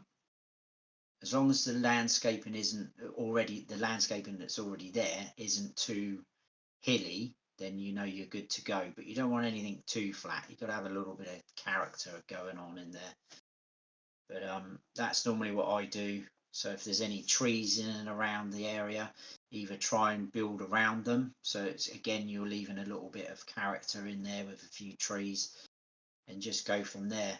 And if you've got any roads that are nearby, try to think out how you're going to link up to that road so that you come out of your farm into one of the tracks or the roads. So you can use one of those as kind of like your starting point. That's what I would normally do. Look at how would you have your entrance to this farm, and then kind of go from there, and build out and around, something like that. Oh, absolutely. That's definitely a good tip. Dust Bunny said on the side, says, "Thank you so very much for the kind words, Mr. Dave and Mr. Snowy." Dust Bunny, you absolutely deserve it. You absolutely deserve the kind words. Let's see. Majors Gaming asks, "Apologies if this has been asked already. Is there a specific task in Farming Simulator that you just can't get enough of? Also, opposite, is there one task that you dread?" Definitely not been asked. That's a great question. I I think there's probably a couple that I dread. I quite often turn them off when I'm setting my series up and things like that. One is weeds. Hate looking after weeds, and the other one's stone picking. I'm not a big fan of that. And jobs that I do love harvesting. I just like getting in the harvester and just especially now where you've got the steering assist and that, so you can set up your GPS. I know you guys on PC have had that quite a while, but for us console players, that's a pretty cool new feature for us. So I was actually doing that today, actually, as another little insider bit of information. Doing a bit of harvesting today, and I was using the GPS, and it's just clicking onto that lane and then off you go. It's just really relaxing, I think. Most of the whole farming simulator game's just so relaxing. That's what I liked about it when I first started playing it. But it's definitely harvesting. I do love harvesting. Again, Majors Gaming, thank you so much for your question. And we got one more from Dust Bunny. Says, when are you, when are you, I, and Mr. Willie gonna do our MP? Good question. Hopefully very soon. And I actually thought about this. When was it that came out? So map came out the other day, and I thought, and I had a look at it today actually. And I thought, do you know what? That would probably be a really nice map to do multiplayer on. They've kind of set it up for that as well. So I won't say too much because I'd have to talk behind the scenes with those two to talk about it. But yeah, that I'm definitely up for that. I know Mr. Willie B's up for that as well. So that could be very interesting.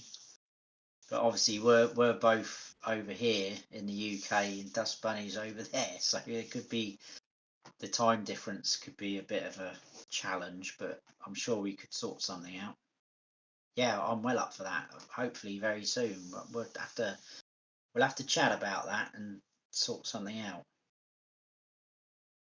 Excellent, excellent. And then we got one more from Farmer T. Says, what's your favorite tractor, Snowy?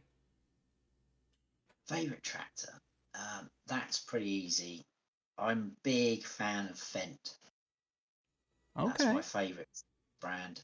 They're really popular over here as well. Quite often see a lot of Fendts driving around.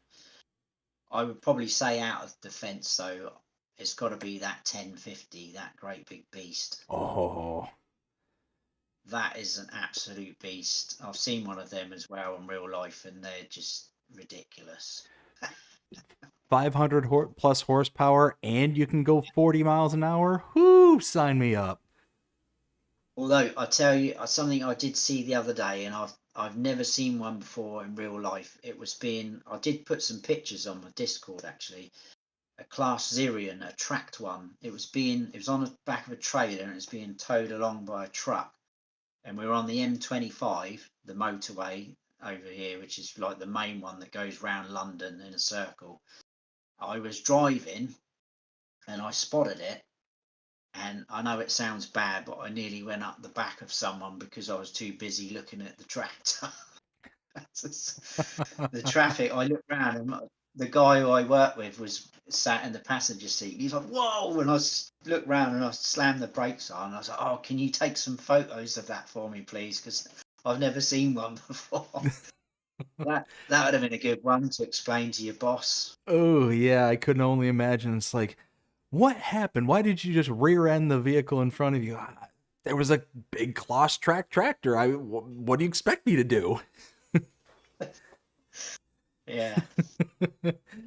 Let's see. Dust Bunny says, no challenge for time. I'm available with whatever time you need. Awesome. And Cher Hammer also commented saying, it was a pleasure meeting you at Llama, Snowy. And you, Cher. Thank you so much. She makes amazing cakes as well, Cher. She made some cakes and she brought them to Llama and she dished them all out to us, and they're lovely. It was a pleasure to meet you, Cher. I'm glad you could jump in today. Thank you. Now I'm jealous. I'm big into food. I love my sweet treats and whatnot, and now I want something sweet. Anyways, moving on to our next segment here. It's called Meat and Potatoes, emphasis on potatoes. This is where we're going to get to know you for more of your content within the farming simulator community. So I think the most kind of obvious question to ask is, why Farm Sim Snowy? Do you know what? It took me forever to come up with a name. It really did. And I was going all around the houses, ideas trying to come into my head, and I was Googling it, and some people were suggesting that you should try and what game you're playing, try and fit it into your um, name and things like that. And I think, well, it doesn't really fit, blah, blah, blah. And then Snowy's been a nickname of mine for quite a while. Not everyone calls me Snowy, but it's a nickname of mine for certain reasons without giving anything away. And I'm sat there and thinking maybe I could fit Snowy in there. So I was maybe just Snowy Gaming. So I started looking on YouTube, Snowy Gaming. No, tons of them. What about if I spell it differently, Snowy differently? No, tons of them. And I wanted to get something a little bit unique where people could try and find me easier if they did search for me. And I just kept on thinking of things. Then I was thinking of other nicknames that I've had in the past. And that didn't really work. And I thought, no, that's not really. And then all of a sudden, I just thought, what about this? And I thought, the more and more I kept saying it, and I was asking people, what do you think of this? Some people were just like, yeah, whatever. But yeah, I just stuck with that, and I thought that sounds all right. I was searching for it in YouTube, no results when I was searching it, so I thought, let's go for it. Gotcha, gotcha. That makes sense. It's one of those I always love asking about, channel names, especially when it's not obvious. Like there's some names out there it's like completely obvious as to why they would name their name the way it was, but it's one of those I love hearing the stories behind, the thought process when creating the channels and the naming conventions that people use. It's so interesting to kind of get that little glimpse into people's into their thought process kind of thing. So, do you only produce farm sim content, or have you produced other types of content as well? I did start my second channel up.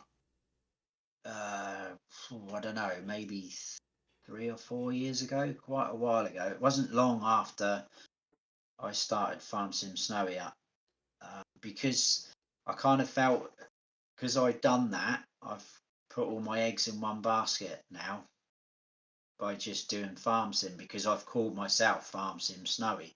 If I'd called myself like you, BDD Gaming, you can then play what you like, can't you? But I thought I can't really call myself Farm Sim Snowy and then start playing other games on that channel. I'm sure some people wouldn't have minded, but you probably would have got a few that would maybe complain. So I thought I'd set up another channel. What am I going to call that? That's the next thing. What am I going to call that?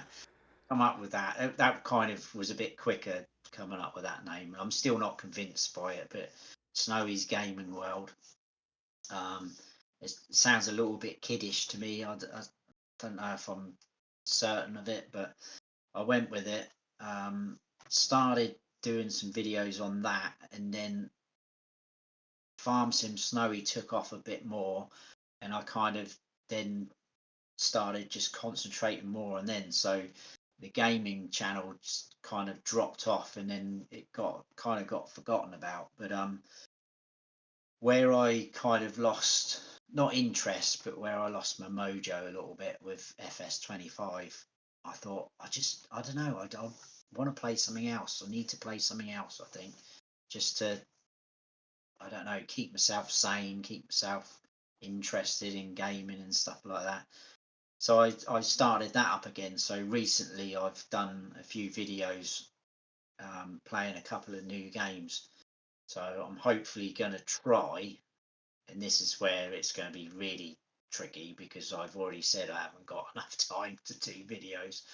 Try and do a bit more on there as well as Farm Sim Snowy because I just feel like I do need to play some other games as well. I've got some really good games that I haven't even touched that I bought ages ago, and I just feel like, wow, you're never going to get to play them otherwise. And what better way to play them than play them and show them to other people? So hopefully, I will be pushing some more out soon. Gotcha, gotcha. And you mentioned that you started your channel back in FS19 days, is that correct? Yeah. Okay, so when FS19 came out, roughly around what cycle was it in? Was it like towards the beginning, middle, end?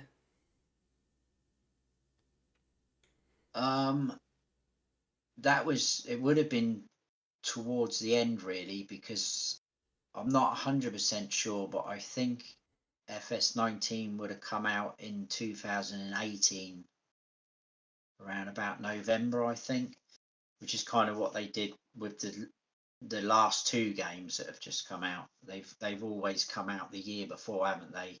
Mm-hmm. Than what the actual name of the game is, and roughly around November. So I think it would have probably come out November 2018. And then obviously, I think it was around March or April 2020 where I started playing FS19. So it was definitely coming towards the end of its life, which is probably why it was free on PS Plus.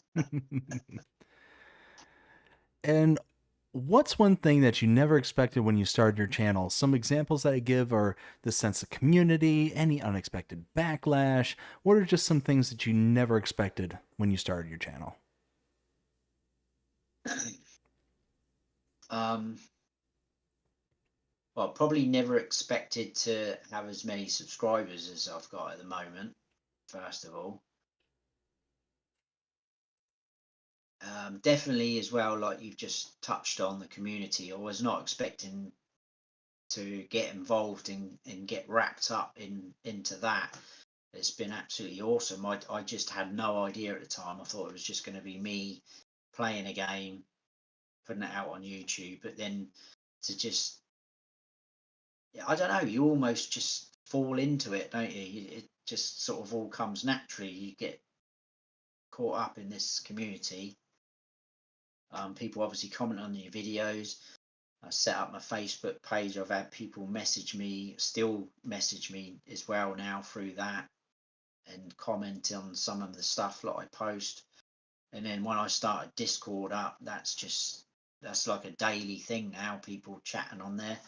Well, I haven't got the biggest amount of people on my Discord, but it's fairly active. People are always chatting in there daily. So yeah, I wasn't expecting that. Definitely not that. And probably not to.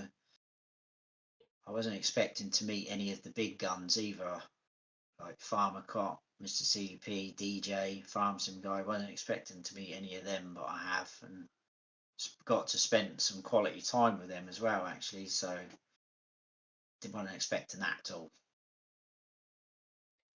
That's awesome. That's fantastic. So, you mentioned that you played on PlayStation. Are you still on PlayStation, or did you make a leap to? No, I'm still on PlayStation. I have thought about buying a PC, turning to the dark side. I think I would definitely, because I've always been a console gamer. Um, well, I think the first ever computer we had when we were kids was a ZX Spectrum. Don't know Okay. if you. And then we had a couple of them, and then me and my middle brother, because we grew up more, because our oldest brother, when he got a bit older, he just used to go off out of his friends. So me and my middle brother were kind of a lot more closer, and we got bought a Sega Mega Drive one year. It would be the Genesis over there, wouldn't it? Mm-hmm. Mm-hmm. And that was kind of our first console. Absolutely fell in love with that. Some awesome games on there. And it kind of just steamrolled from there. Just had so many different consoles over the years. Sega Dreamcast, Nintendo 64s, PlayStations, Xboxes. So yeah, I've always been a console gamer, but I just like, especially from a content creator's perspective, I like the idea of the PC. You've got so much you can do, all the easy dev and things like that. They just make life so much easier for certain things. and that. And some of the sort of creative intros, like Farmer Sim. You had Farmer Sim on before, haven't you? Hmm. Some of the intros he does for his series of all like just awesome how you can do it. But try and do that on console. You've got to go into build mode, and then you've got that stupid circle in the middle of the screen. You can have to squeeze it. It's just like, I can't do that. That's ridiculous.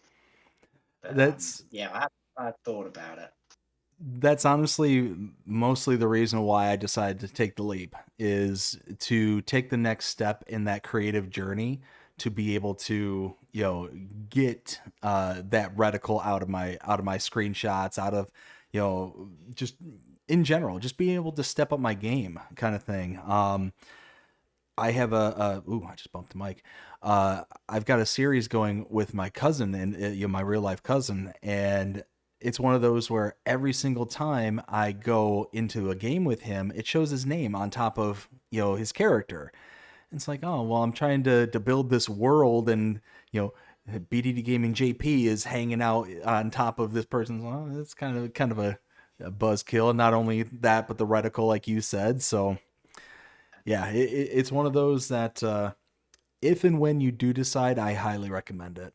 It's one of those, Yeah, I struggled with it for years. It's like, oh, but if I play this on my computer, well then I'm gonna have just a console just sitting here collecting dust kind of thing. So, but I finally did it, and I don't regret it. yeah, I bet. So, It's on my, sorry, go ahead. it's on my list. One of these days we'll get you over to the dark side, and we'll be enjoying some Farm Sim Snowy content, and without the reticle, without the names on top and all that kind of stuff, and be like, nice, we like this. So, kind of walk us through like a typical day where you're able to go ahead and create content. How does it start, the middle to the end? Like, how does it all kind of culminate? Okay. I guess first of all, it depends what I'm doing really. So if I'm doing a map tour, it will be obviously sit down in front of the, like behind my phone there, which is filming me. That's my monitor and everything. So I sit down with my notepad and pen. I'll load up the game, load into the map, and I'll just go through everything then. So I'll go through slot counts because obviously we're on console, and then I'd have to go in all three different modes to see if the slot count's different, whether you get all the same equipment in all three modes, things like that. I'd have to go through all the lists of the mods, write them down so that I can show people. So there's some mods and silos, there's some in tools, I have to write all them down. And I add in a bunch of money, I'll buy up the whole map. And if anything appears from buying up a plot of land, I'll write that down. So plot 55, when you buy it, there's a cow pasture there. Write that down. I need to show them. So like I said earlier, there's a lot of prep that I do. I'm sure you do as well. It goes into that. And then once I've bought everything, so I know that I'm not going to miss everything. So if there is anything that's hidden, unless you buy that plot of land, I'll buy it all, and then I'll start driving around, working out my best route. So first of all, there's the bakery, right? Bakery down, and then move on to the next one and write down that one. So then I know what's coming up on my notes. So then once I've done that, I quit out of it. I load in, I do my little intro, which is normally just the description of the map on Mod Hub. So I sort of do that. Then I load into the map, make sure I'm all ready to go, hit record, and then talk about everything, what I've just written down, like mods, everything like that. Then I'll whiz round, do my tour of it. That'd be the end of that video. And then once I quit out of that, after I've obviously taken my screenshot for my thumbnail, whatever I decide that's going to be, I come out of that. I'll go into the media section on PlayStation, and then download the screenshot that I've taken from thumbnail on my USB stick. And then I go into Share Factory Studio, which I don't know if you're familiar with, but that's your editing software that's built into the PlayStation. So again, I don't think if I didn't have that built into it would have been the PS4 though when I started. If it didn't have Share Factory on there, I'm not sure I would have been doing any content creating, because that just makes life so much easier. And it's quite according to what I've read, it's quite a good, decent editing software. And obviously, it's already built in. And then when the PS5 come out, they upgraded it to the Share Factory Studio, and it's got some extra sort of things you can do. So then I'll load into that, and yeah, I'll add my intro in. I'll add the little clip that I recorded at the start. Then I'll start trimming bits down of the video, putting it all together. And then once that's done, I have to then render the video. So that's just hitting the triangle button for the PlayStation. That renders it. That takes a couple of minutes, obviously, depending on how long the video is. And then it comes up on the screen if you want to upload it to YouTube. So just hit yes, that uploads. And then if you'll do it, usually it's not far off minute per minute. So if you've done a 30-minute video, it probably take around 30 to 40 minutes to upload to YouTube. Then once that's done, I go on to my laptop with my USB stick, plug that in. I hope I'm not boring everyone. Plug that in, load into software called Canva. That's where I do all my thumbnails. And I'll get the USB stick, the screenshot from the USB stick, load it into there, and then I can edit that a little bit as well. And I pay a subscription for Canva, and it's well worth it. If anyone's interested in Canva, I would definitely recommend subscribing to it, because it gives you so many different features. So you can, if you've got a screenshot and you've got like down on the bottom right, you've got this speedometer and things like that, you can go into Magic Eraser and you can just get rid of that, and it would just delete it. It's really worth having. And so I'll do my thumbnail whilst the video's uploading to YouTube. Once it's uploaded, I'll go into YouTube Studio on my laptop and do all the tags, as you would know, and little bits and bobs like that, write the description. Most of the time I do a sort of copy and paste of my description and titles, but I just change it slightly depending on what sort of thing it is, what video it is. And then that's it really. And then it will get released. I add my thumbnail and then it gets released out. That's probably the more in-depth version, because the map tours, like I said, take a lot more time and effort to do. I gotcha. And then we established that you started playing FS 19. So let's walk through each of the iterations of FS from 19 to 25. Tell me, what is your favorite map from each of the iterations, and what is your least favorite from each iteration? And let me put a little clarification. When I say least favorite, it doesn't necessarily mean bad. I just want to put that out there. It's just something that may not have, like, was in your wheelhouse kind of thing. That's tricky, because I only really would play on a map if I liked it from kind of a first look or a map tour. Usually when you do, as you probably would know, when you do your map tours, you straight away think, oh, this is a nice map. I like the look of this. This is really nice.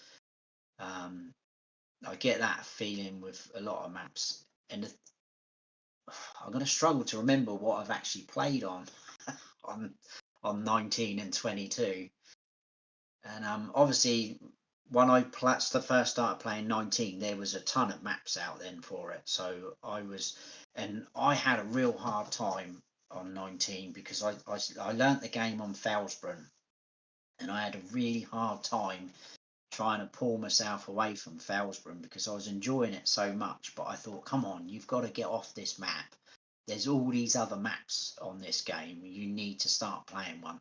And I couldn't think, what one am I going to do next? I just didn't have a clue.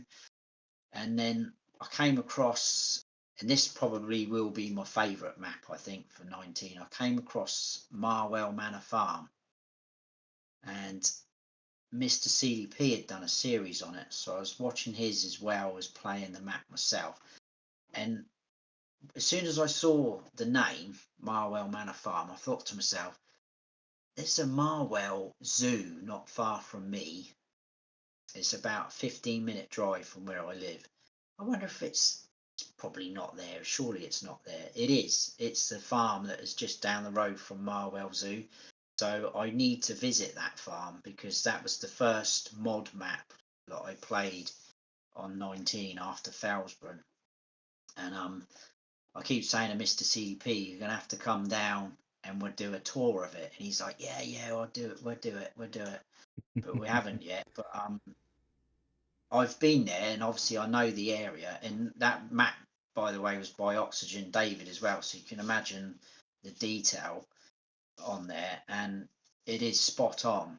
Even when you're stood in this road, a specific road, he's got the sign in front of you just down to a T, and the roads in and out of where the farm is and everything. It just is absolutely spot on what he's got. So that probably was my favourite map. I didn't get to play a lot of maps on 19, but that was probably my favourite on there. Least favourite, I don't know. I did give Ravenport a go, but I couldn't quite get into that. Not because I thought it was bad, because that is a good map, and I did play it again on 22 for a little bit when it got bought out, but maybe that would be it. And FS 22. Dear. I think a map that really stuck out for me when I did a map tour was Crumback. It's a map called Crumback, and I'd started a series on there because straight away I thought, I want to play on this map. I want to do a series, and I did start a series. But I accidentally wiped off my game save. Oh no. I think I was about, I don't know, 7, 8, 9 episodes in, and I was sat here like I am now, and I had the game on in front of me, and I was chatting to my wife, and I was like, yeah, and I think I hit something, a button which I shouldn't have done, even with the screen coming up. Do you really want to delete this or something like that? I think it would say.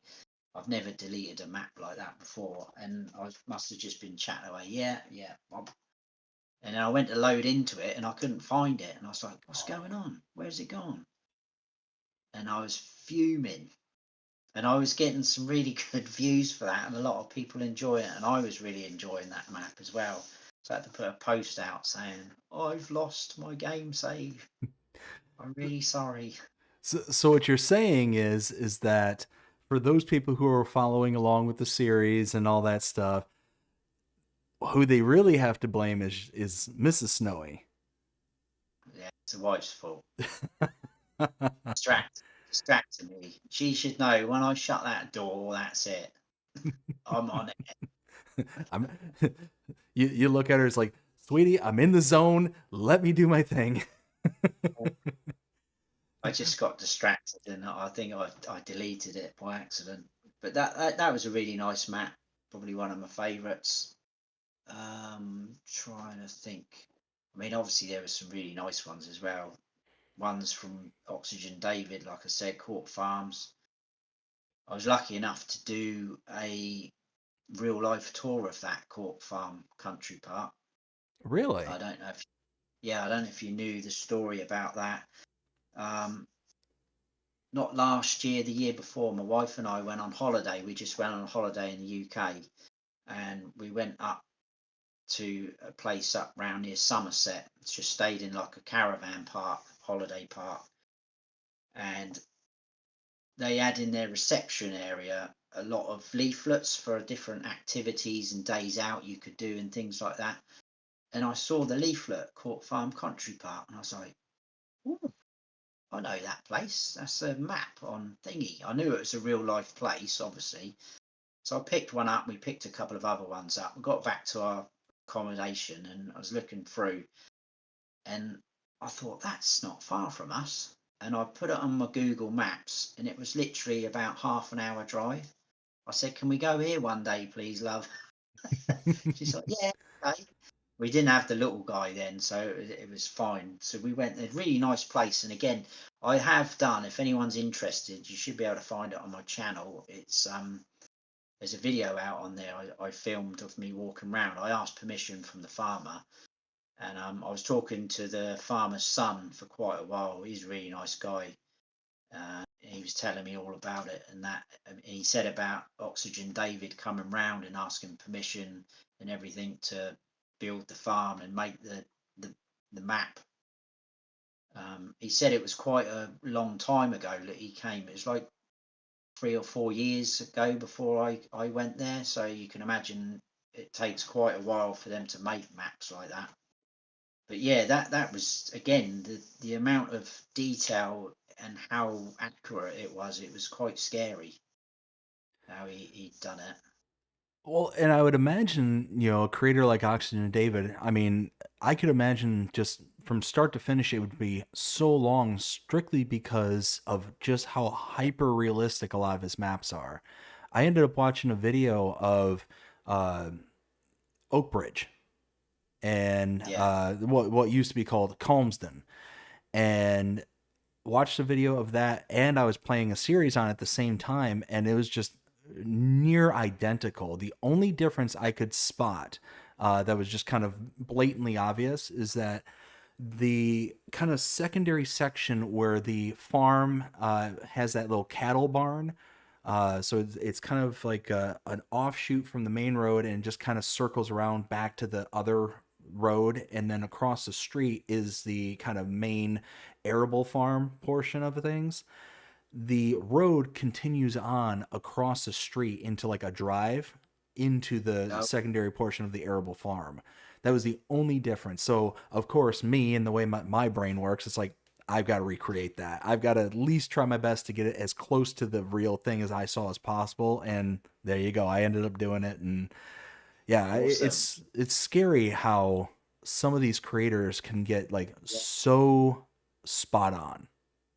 Yeah, it's insane. So, of the maps that, well, do you, let me see, do you try and keep up with some of the FS news that's coming out for future content and stuff? Not really. So I probably should, because that's where I'm a little bit behind. I used to watch a lot of DJ's Farm Sim news, and also FS Club does a few things like that.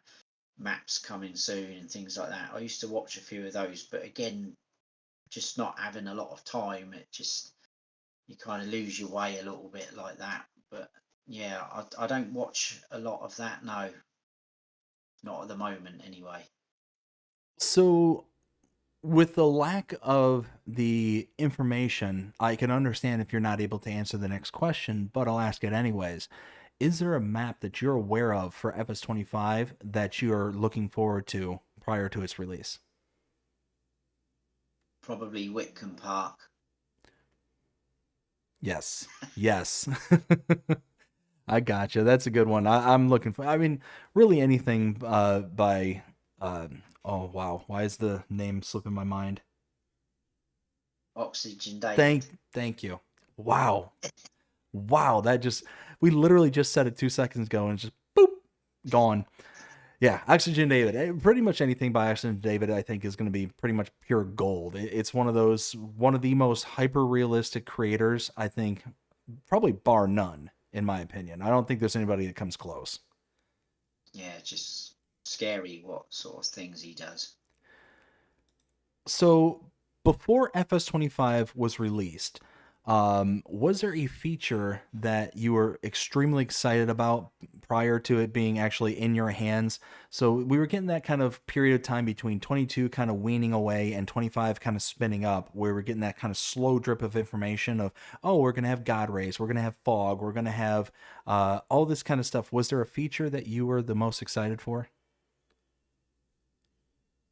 Um, I think that GPS was quite exciting to get that for console. That was one thing I thought was pretty cool. Looking forward to that, using that. What else? There was some other things that I thought was sounded pretty cool. My memory is awful these days. I'm I right there think with you. sleep. But there, yeah, there was a few things that when we were getting, like you said, getting dribs and drabs of these little bits and bobs that are coming out. I thought, oh yeah, that sounds good. That'd be cool. Definitely the GPS. What was the other ones? Um, I can't think. My mind's gone blank. Let's see. So what's one thing in Farming Simulator, or what's one thing that's not in Farming Simulator that you really wish was? Ooh,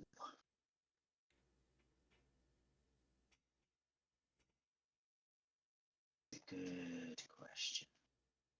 I knew you were going to stump me with some good questions. I tried to be prepared, but obviously not enough. Ah, yeah. Well, obviously, being a console player, I would definitely like something like Easy Dev. I know that's not fully answering the question. And obviously, some more of the brands like Ford tractors. That's another awesome thing the PCs have got. We haven't. I really like the old Ford tractors. What else would I like? I mean, it's obviously getting a lot better in it as we get more and more awesome things added in to it. But those two things there would be pretty cool. Well, and I I think think. that's a very good answer is the kind of easy dev for all platforms. Being able to Yeah. just, because for those who aren't familiar with console gaming, you might be a PC gamer, so it might not be a problem that you have to endure. So, one thing that console gamers have to do, especially content creators like ourselves, or at least I formerly was, is we have to use things such as the government subsidy sign or whatever the case may be, and then fast forward in time to be able to add a bunch of money to be able to have all the resources necessary to be able to do like a map tour or whatever the case may be. Whatever you needed that money for, that's the kind of the avenues you have to do it. To where the easy dev, you can just put in a bunch of money or you can teleport to anywhere on the map and not just click on a farmland, or you can reset a vehicle right where it's at, or whatever the case may be. There's so many different examples of what easy dev can do, and having something like that that's like native to all platforms would be immensely powerful. So I 100% agree with you on that one. Yeah, that would be pretty awesome to have that. So what kind of map is your preference? I think I have a guess, because this tends to kind of generally be, okay, well, I live in America, so I'm gonna kind of tend to fare on the American side. You live in the UK, you might tend to fare on the UK side. But what style of map do you prefer to play on? Do you prefer kind of a more wide open kind of American style? Do you prefer a more tight, compact UK style? Or is it just kind of, what, this has a vibe and I can jive with it, so let me go ahead and just go with that? I've definitely a bit of that. If the vibe for me is very important. So, like I said earlier, if I've done a map tour and I straight away think this map's lovely, doesn't matter where it is, Brazilian, American, European, I will get that sort of vibe, and I think, yeah, I really like this map. This is a cool map. But if I had to say what a preference would be, I really like all my old equipment. So the old style tractors, the small farming. So it probably would be like a small, tighter map, smaller fields, things like that. But then saying that, I have been known to plough fields together and make massive fields. I quite like doing that, cutting a few trees down and just expanding my field. So, but yeah, if I had to say something, it probably would be smaller, tighter map. Doesn't have to be British map. It could be like another European map, really. So I just looked at the time and we've been running for over 2 hours now, and I try to be respectful for about that 2 hour mark.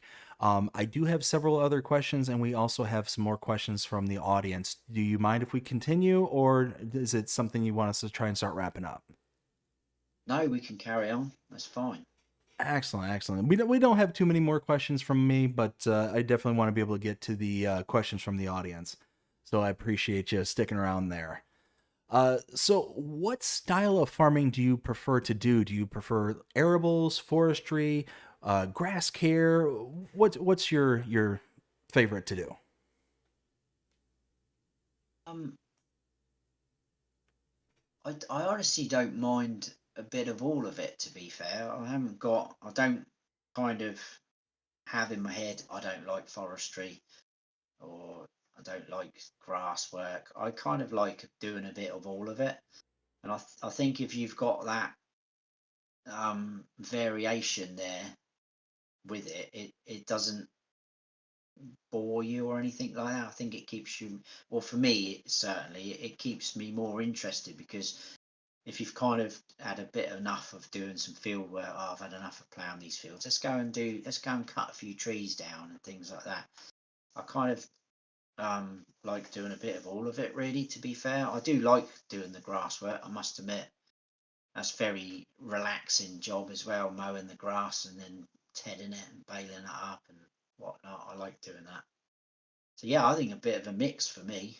I'm happy doing all of it, just not Excellent. weeds and stones. If it's weeds or stones, get away from me. I can't blame you. I can't blame you on that whatsoever. So, as a content creator, what kind of advice would you give to somebody who's looking to start out in this field?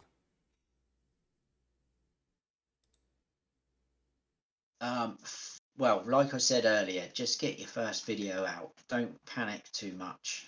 Just try and be yourself. You're going to be nervous because it's probably something out of the norm, isn't it? Really, you don't normally do things like that. But just hit that record button, get that video out. Don't worry too much about it being really well edited. Just get it out there, get yourself going, and just keep going. Don't give up because it is a massive, long, hard slog. It really is. YouTube. They say all about this YouTube algorithm and people do videos on how to crack it. There isn't any way to crack it in my eyes. It's an element of luck, I think, as well, and it's just keeping going.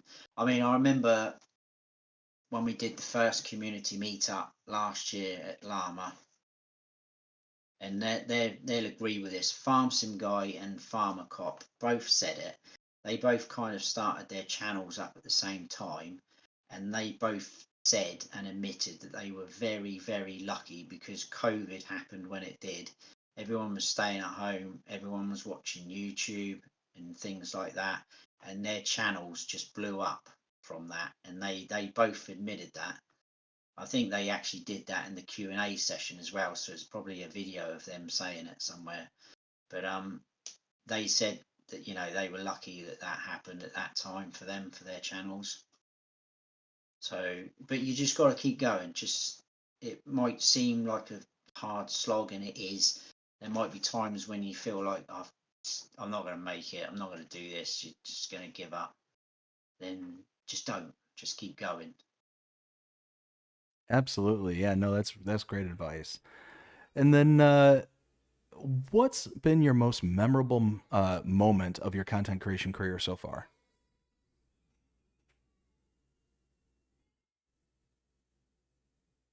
Memorable moment. I think probably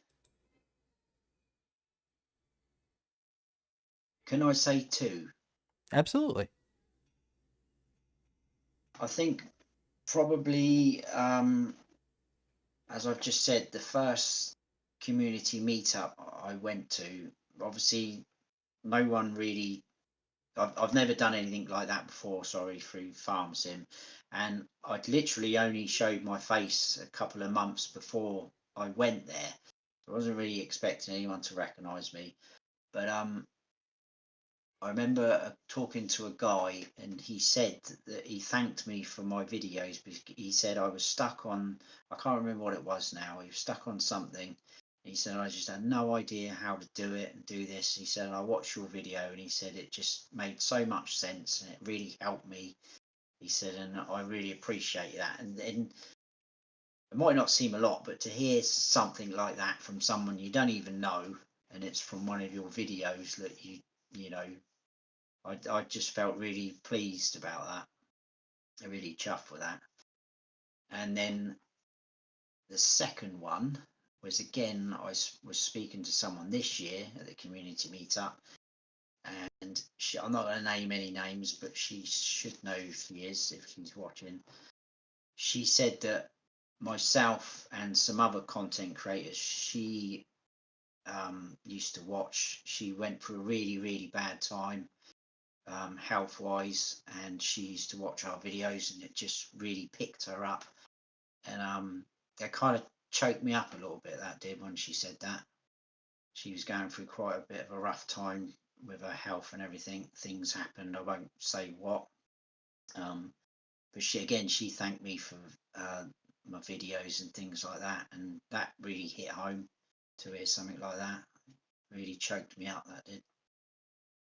It's amazing and how when you put out your content and stuff like that, how you never really know who it's going to hit, and then when it does, how it's going to affect their lives. Like I don't know if you feel the same way, but when I started my channel, it's like, oh well, I'm just gonna put out some videos. I'm gonna have some fun, and that's it. That's all I'm gonna do.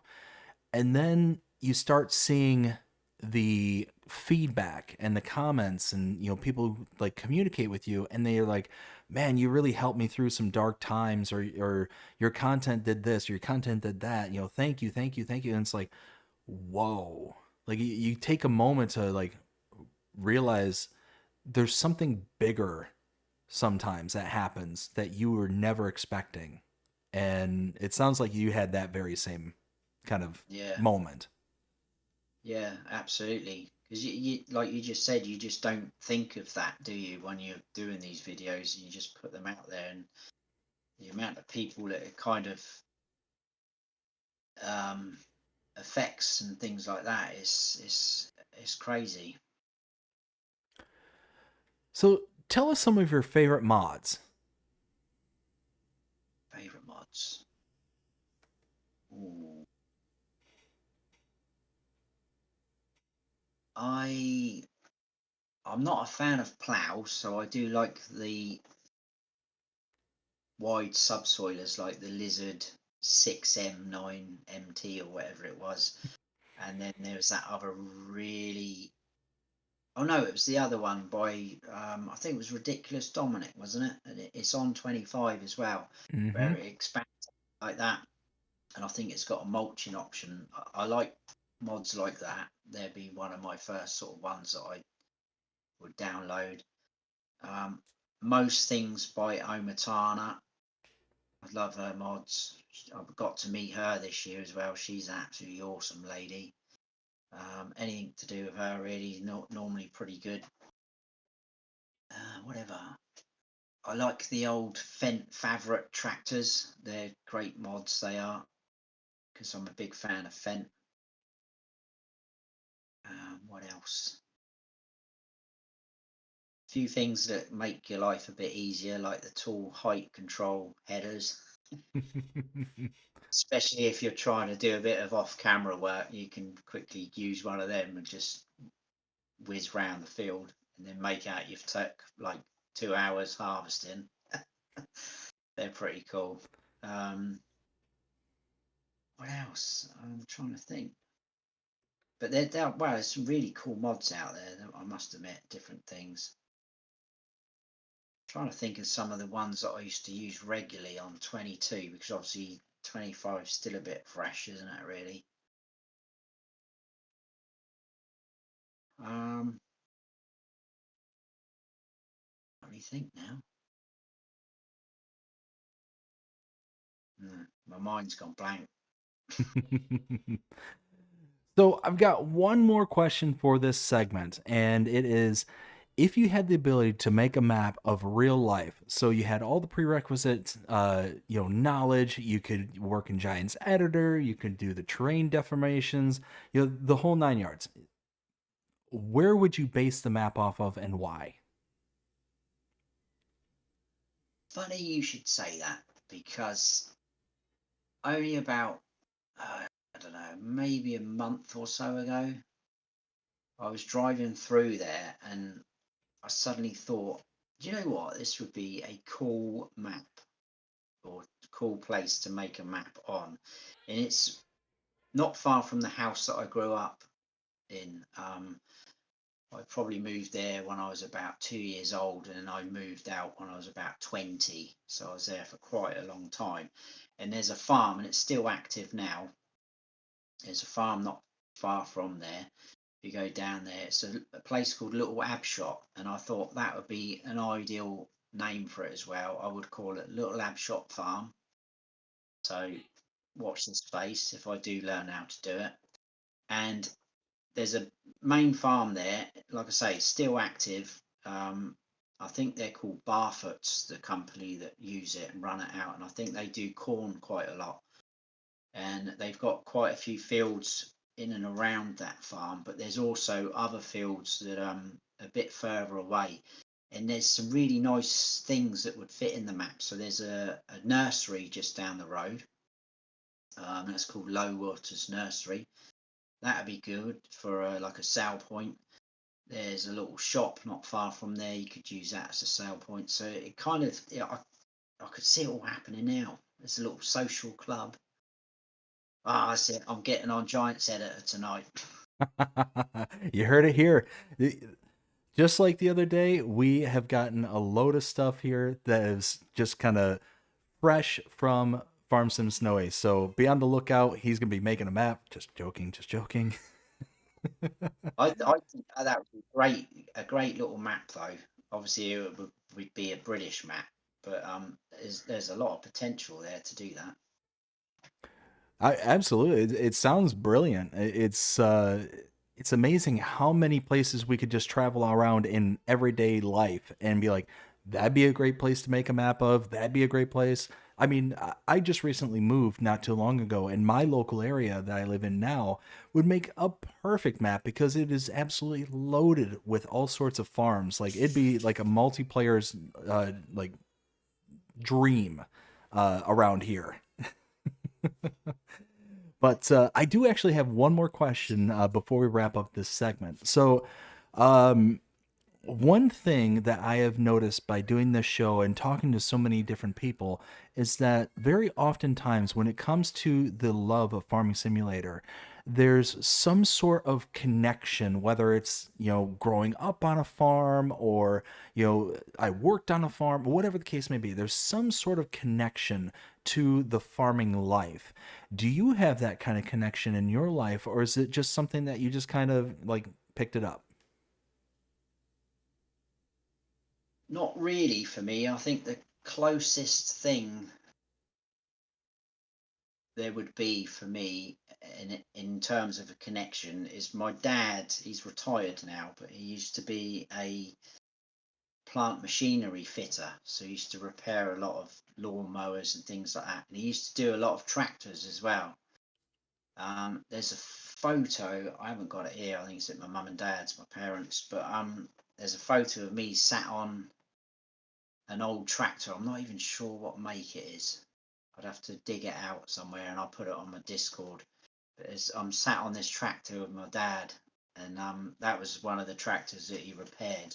That's probably about the only connection there is, but there's no history of farming as such in my family or anything like that. It's just kind of the game I picked up one day because it was free and just wanted to have a go on it. Okay. Well, I mean, based on my anecdotal evidence, that's certainly seems to be the minority as to where, you just kind of fell into it. Normally there's some kind of connection, but I mean, it's fantastic that you found it and that it just kind of happened to work out to where now you have an entire channel that's completely revolving around it. We're certainly better as a community for it. So, no, I think that's fantastic. But like I said, that is the last question I have for this segment. So now we're going to set our sights back onto the chat here and see what kind of questions they have before we start wrapping things up. So the next one I have here is from, let's see. Where was I?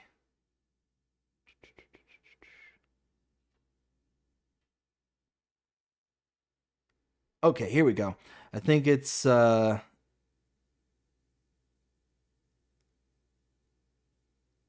we got one from Farming Fan. Asks, have you ever drank Polish vodka? No, I haven't. I've only drunk vodka once, and I had a very bad experience with it. I got extremely drunk, and yeah, that was the one and only time I had any vodka. That tends to happen on vodka. Yeah, Very oftentimes not good things happen. I mean, with no, alcohol in general, but then you throw in vodka, and that's a whole new level. Let's see. Again, Farming Fam, thank you so much for your question. We got one from Farmer Willie B. Says, it was great to finally meet you and your family at Llama. it was great to meet you too, buddy. And we got another comment from Farmer T. Says, thanks for the chat, BDD. You are very welcome there, Farmer T. We got one from Cole's Farming. Says, Snowy, if you could have one map from any farm sim brought to FS25 console, what map would it be? Ooh, wow, that's a good question.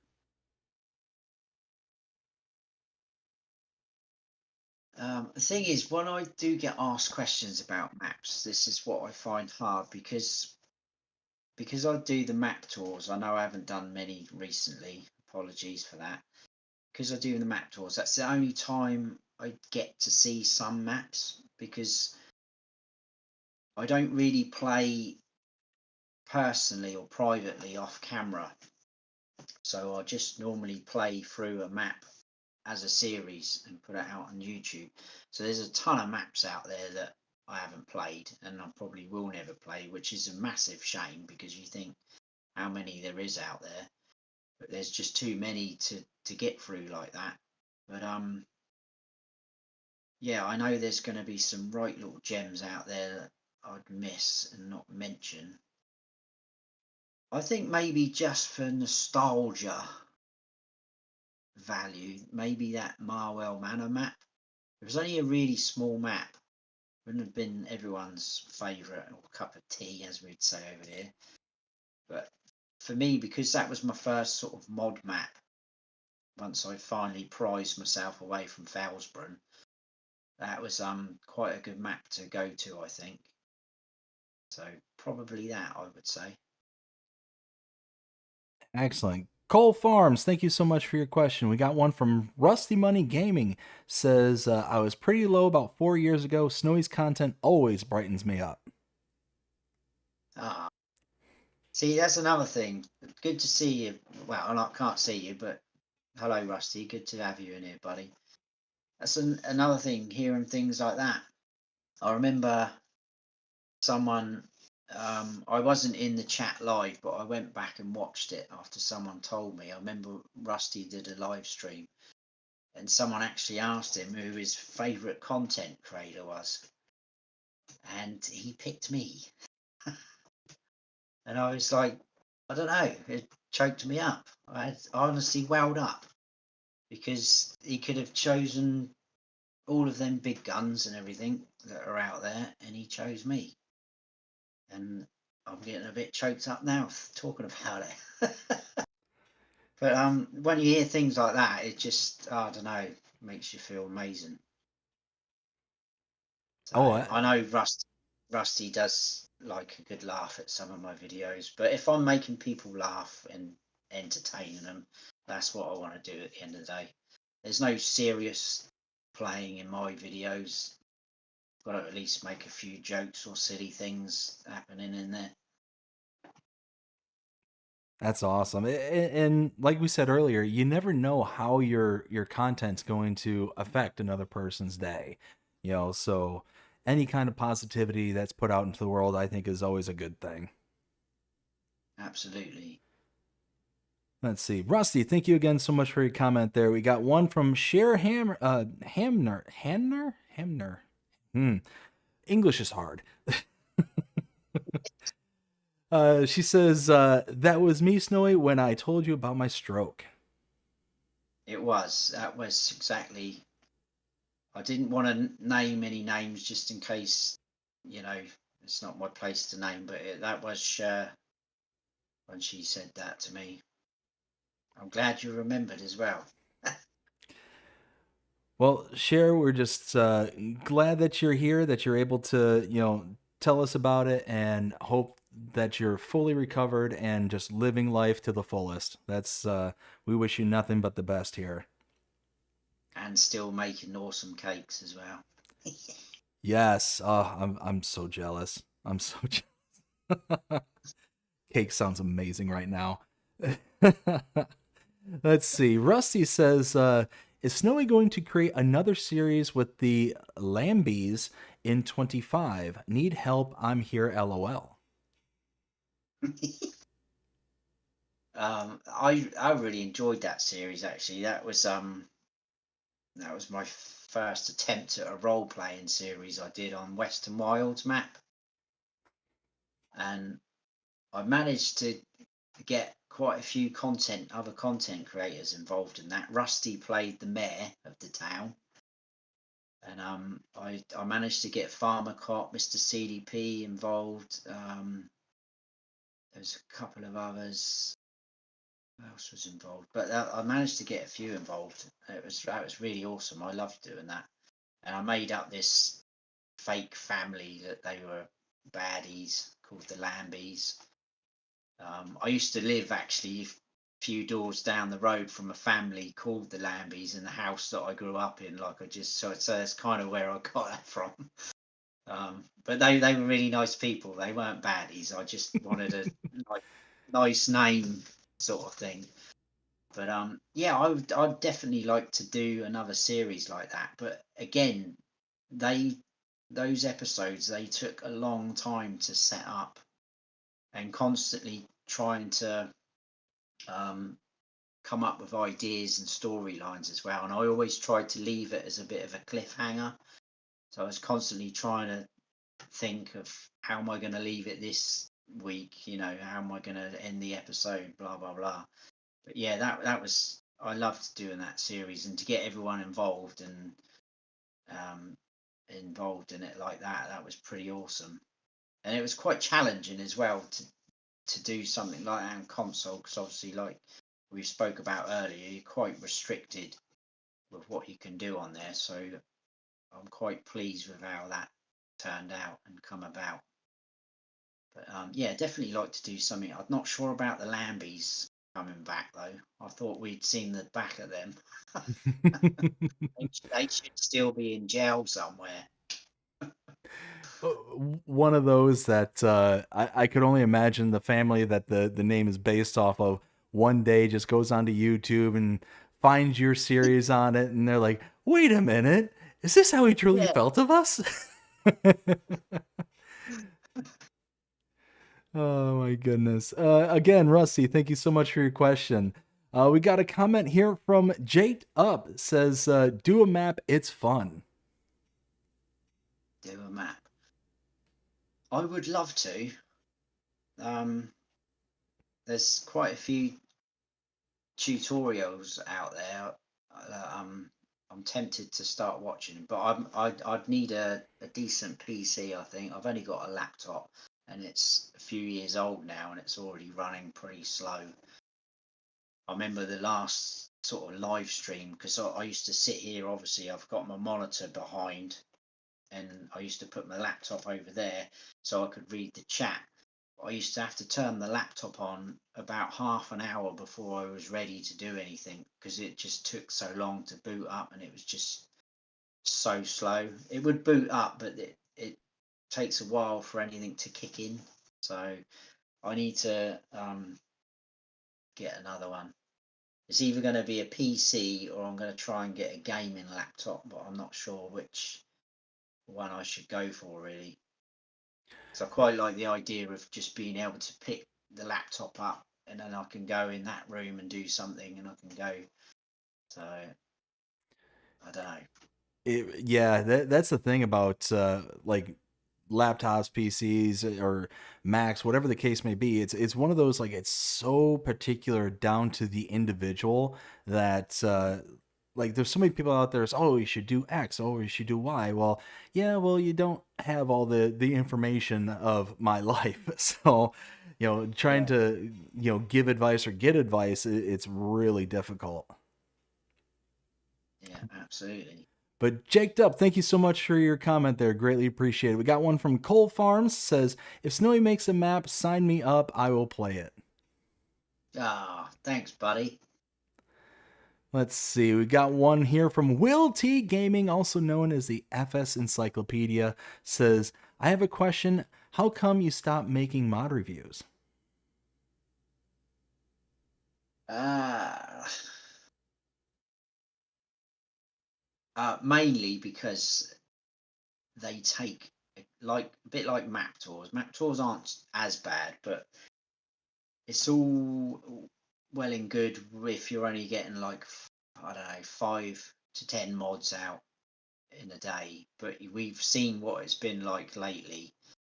You're like getting 30 plus mods dropping a day, and to do them how I would like to do them, it takes a long, long time to set them up, because you've got to play around with them to make sure you know what you're talking about. You can't just jump straight in and go, oh yeah, there's this.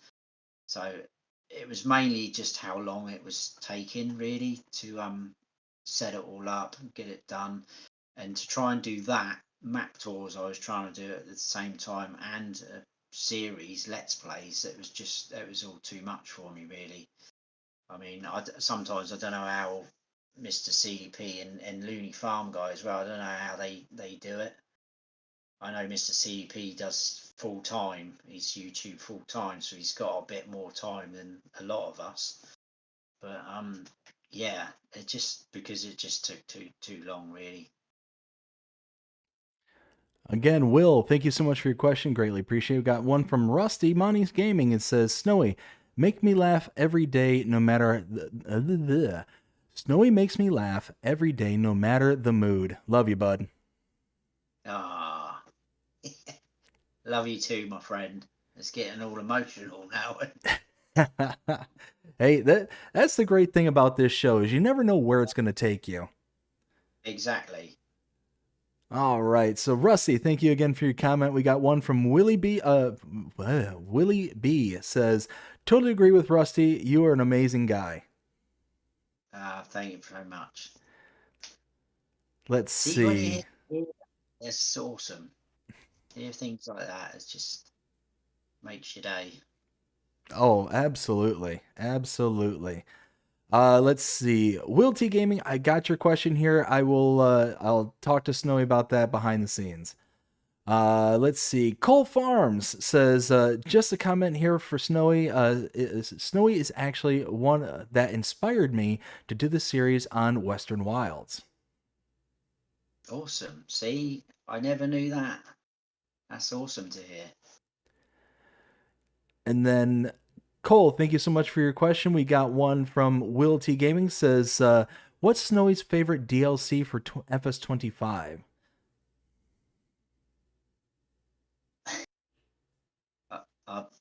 I haven't actually ordered any of them. Do you know, FS22, I ordered the season passes, all of them. I haven't done anything this year. I don't know why. It just hasn't been top of my list, so I haven't actually been able to try any of them. So I'm not quite sure. I gotcha. No, hey, nothing wrong with that. That's all good. So again, Will, thank you so much for your question. And we got one more here from Farmer Willie B. Says, any live streams in the pipeline? Not at the moment. Not anytime soon. I do like live streaming because of a few things. I love the interaction, the live interaction, chatting away as well on the chat, and it's just so easy as well, isn't it? You just press the go button and then off you go. There's no editing, anything like that. Once you finish, that's it. It goes straight onto YouTube. So yeah, not at the moment, but never say never, because I do like the live streams. It's probably just finding the right map, I think, to go with it. Absolutely. We got one more comment here from Will T Gaming. Says, thank you for making such great content, Snowy. Keep up the great work. Thank you very much, Will. All right, so that is all the questions I have up until this point. So we're going to move into our third and final segment called That's a Silage Wrap. This is where we're going to start closing things out for the show. So Farm Sim Snowy, I want to first thank you very much for making some time here tonight and joining us for the show. Really greatly appreciate it. I had an absolute blast with you here tonight. Me too, and you're welcome, buddy. I'm glad we finally got here. Almost a year in the making. January is when this all started, and finally, almost 8 months later, we're finally here to its completion. I couldn't be more excited, and yeah, I'm very thrilled about finally getting this opportunity to talk to you. So again, thank you very much. It's been a pleasure. So, do you have any future plans or projects that you're going to be working on? What, for Farm Sim? Yes. Yes, I have. I kind of let the cat out the bag a little bit earlier, didn't I? So maybe tomorrow you might see something fresh and new. So at the minute, that's it at the moment. Excellent. But I'm quite excited about it. So hopefully I'm gonna get my mojo back. We're talking about the mojo actually. If you don't mind me going off on one, Absolutely. I won't name any names, but I was speaking to a big YouTuber a little while ago, and I said about me losing my mojo and that, and he said, "You're not the only one." He said, "I was speaking to some of the other guys at FarmCon, and they're all saying the same, and they're just waiting for this Highlands Fishing DLC to come out because they're hoping that's gonna reignite things. But I mean, that's not out till November, isn't it?" So he said that's still some way off yet. So there's quite a few guys, I think, out there that have been a little bit losing their mojo. Well, I mean, hopefully,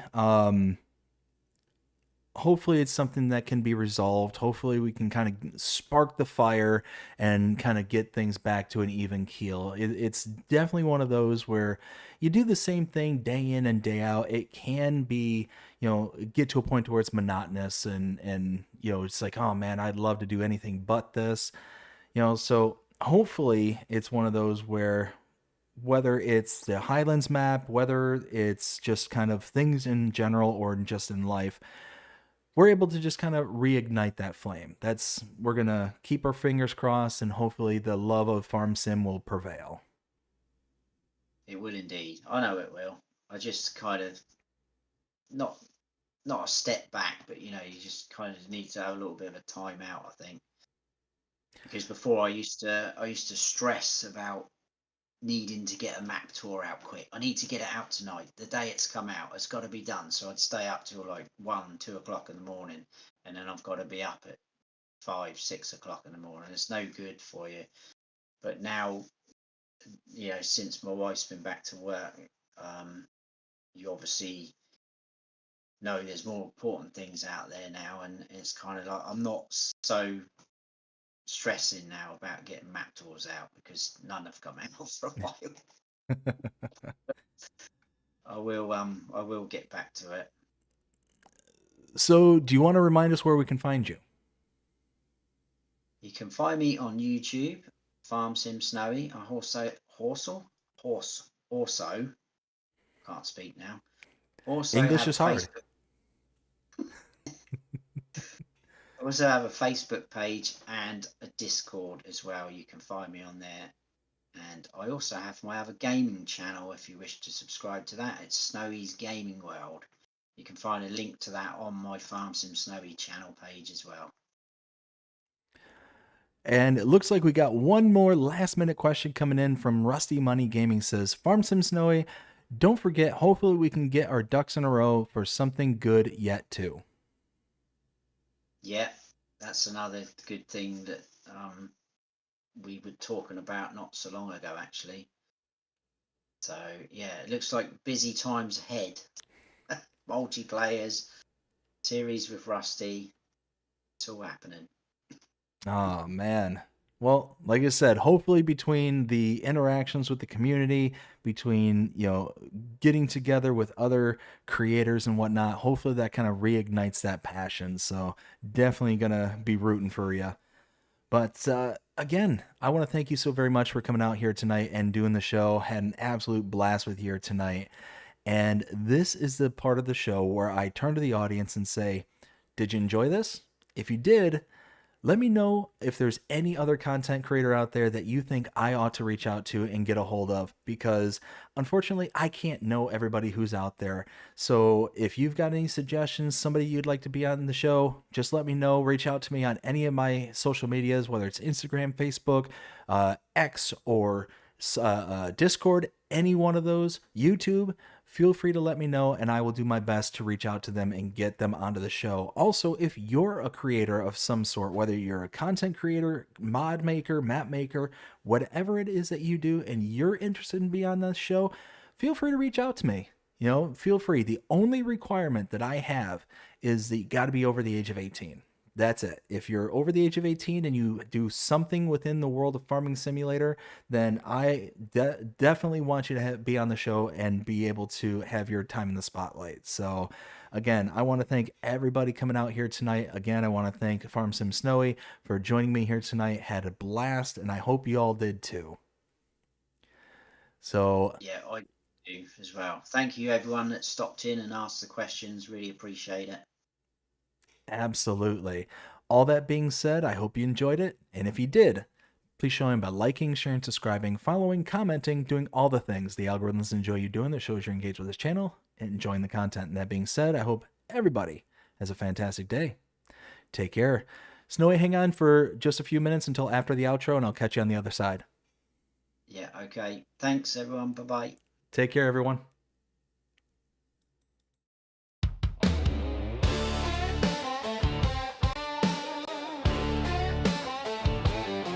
This is Farm Sim Talk with BDD. Let's roll. Out here in the country, where the roads run wide, there's a world behind the pixels that we're bringing to the light. From maps to mods, to the rigs we drive, we're talking to the folks who keep this farm life alive. It's Farm Sim Talk with BDD. Come pull up a chair and ride along with me. Stories from the makers, the builders of the scene.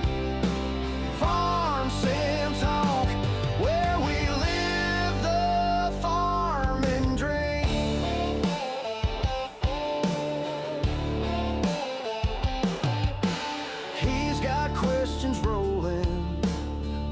a big John Deere, digging deep with modders so their voices we can hear. From giants of the code to the artists painting skies, he's shining up their stories like a brand new combine. It's Farm Sim Talk with BDD. Come pull up a chair and ride along with me. Stories from the makers, the builders of the scene. Farm Sim Talk, where we live the farming dream.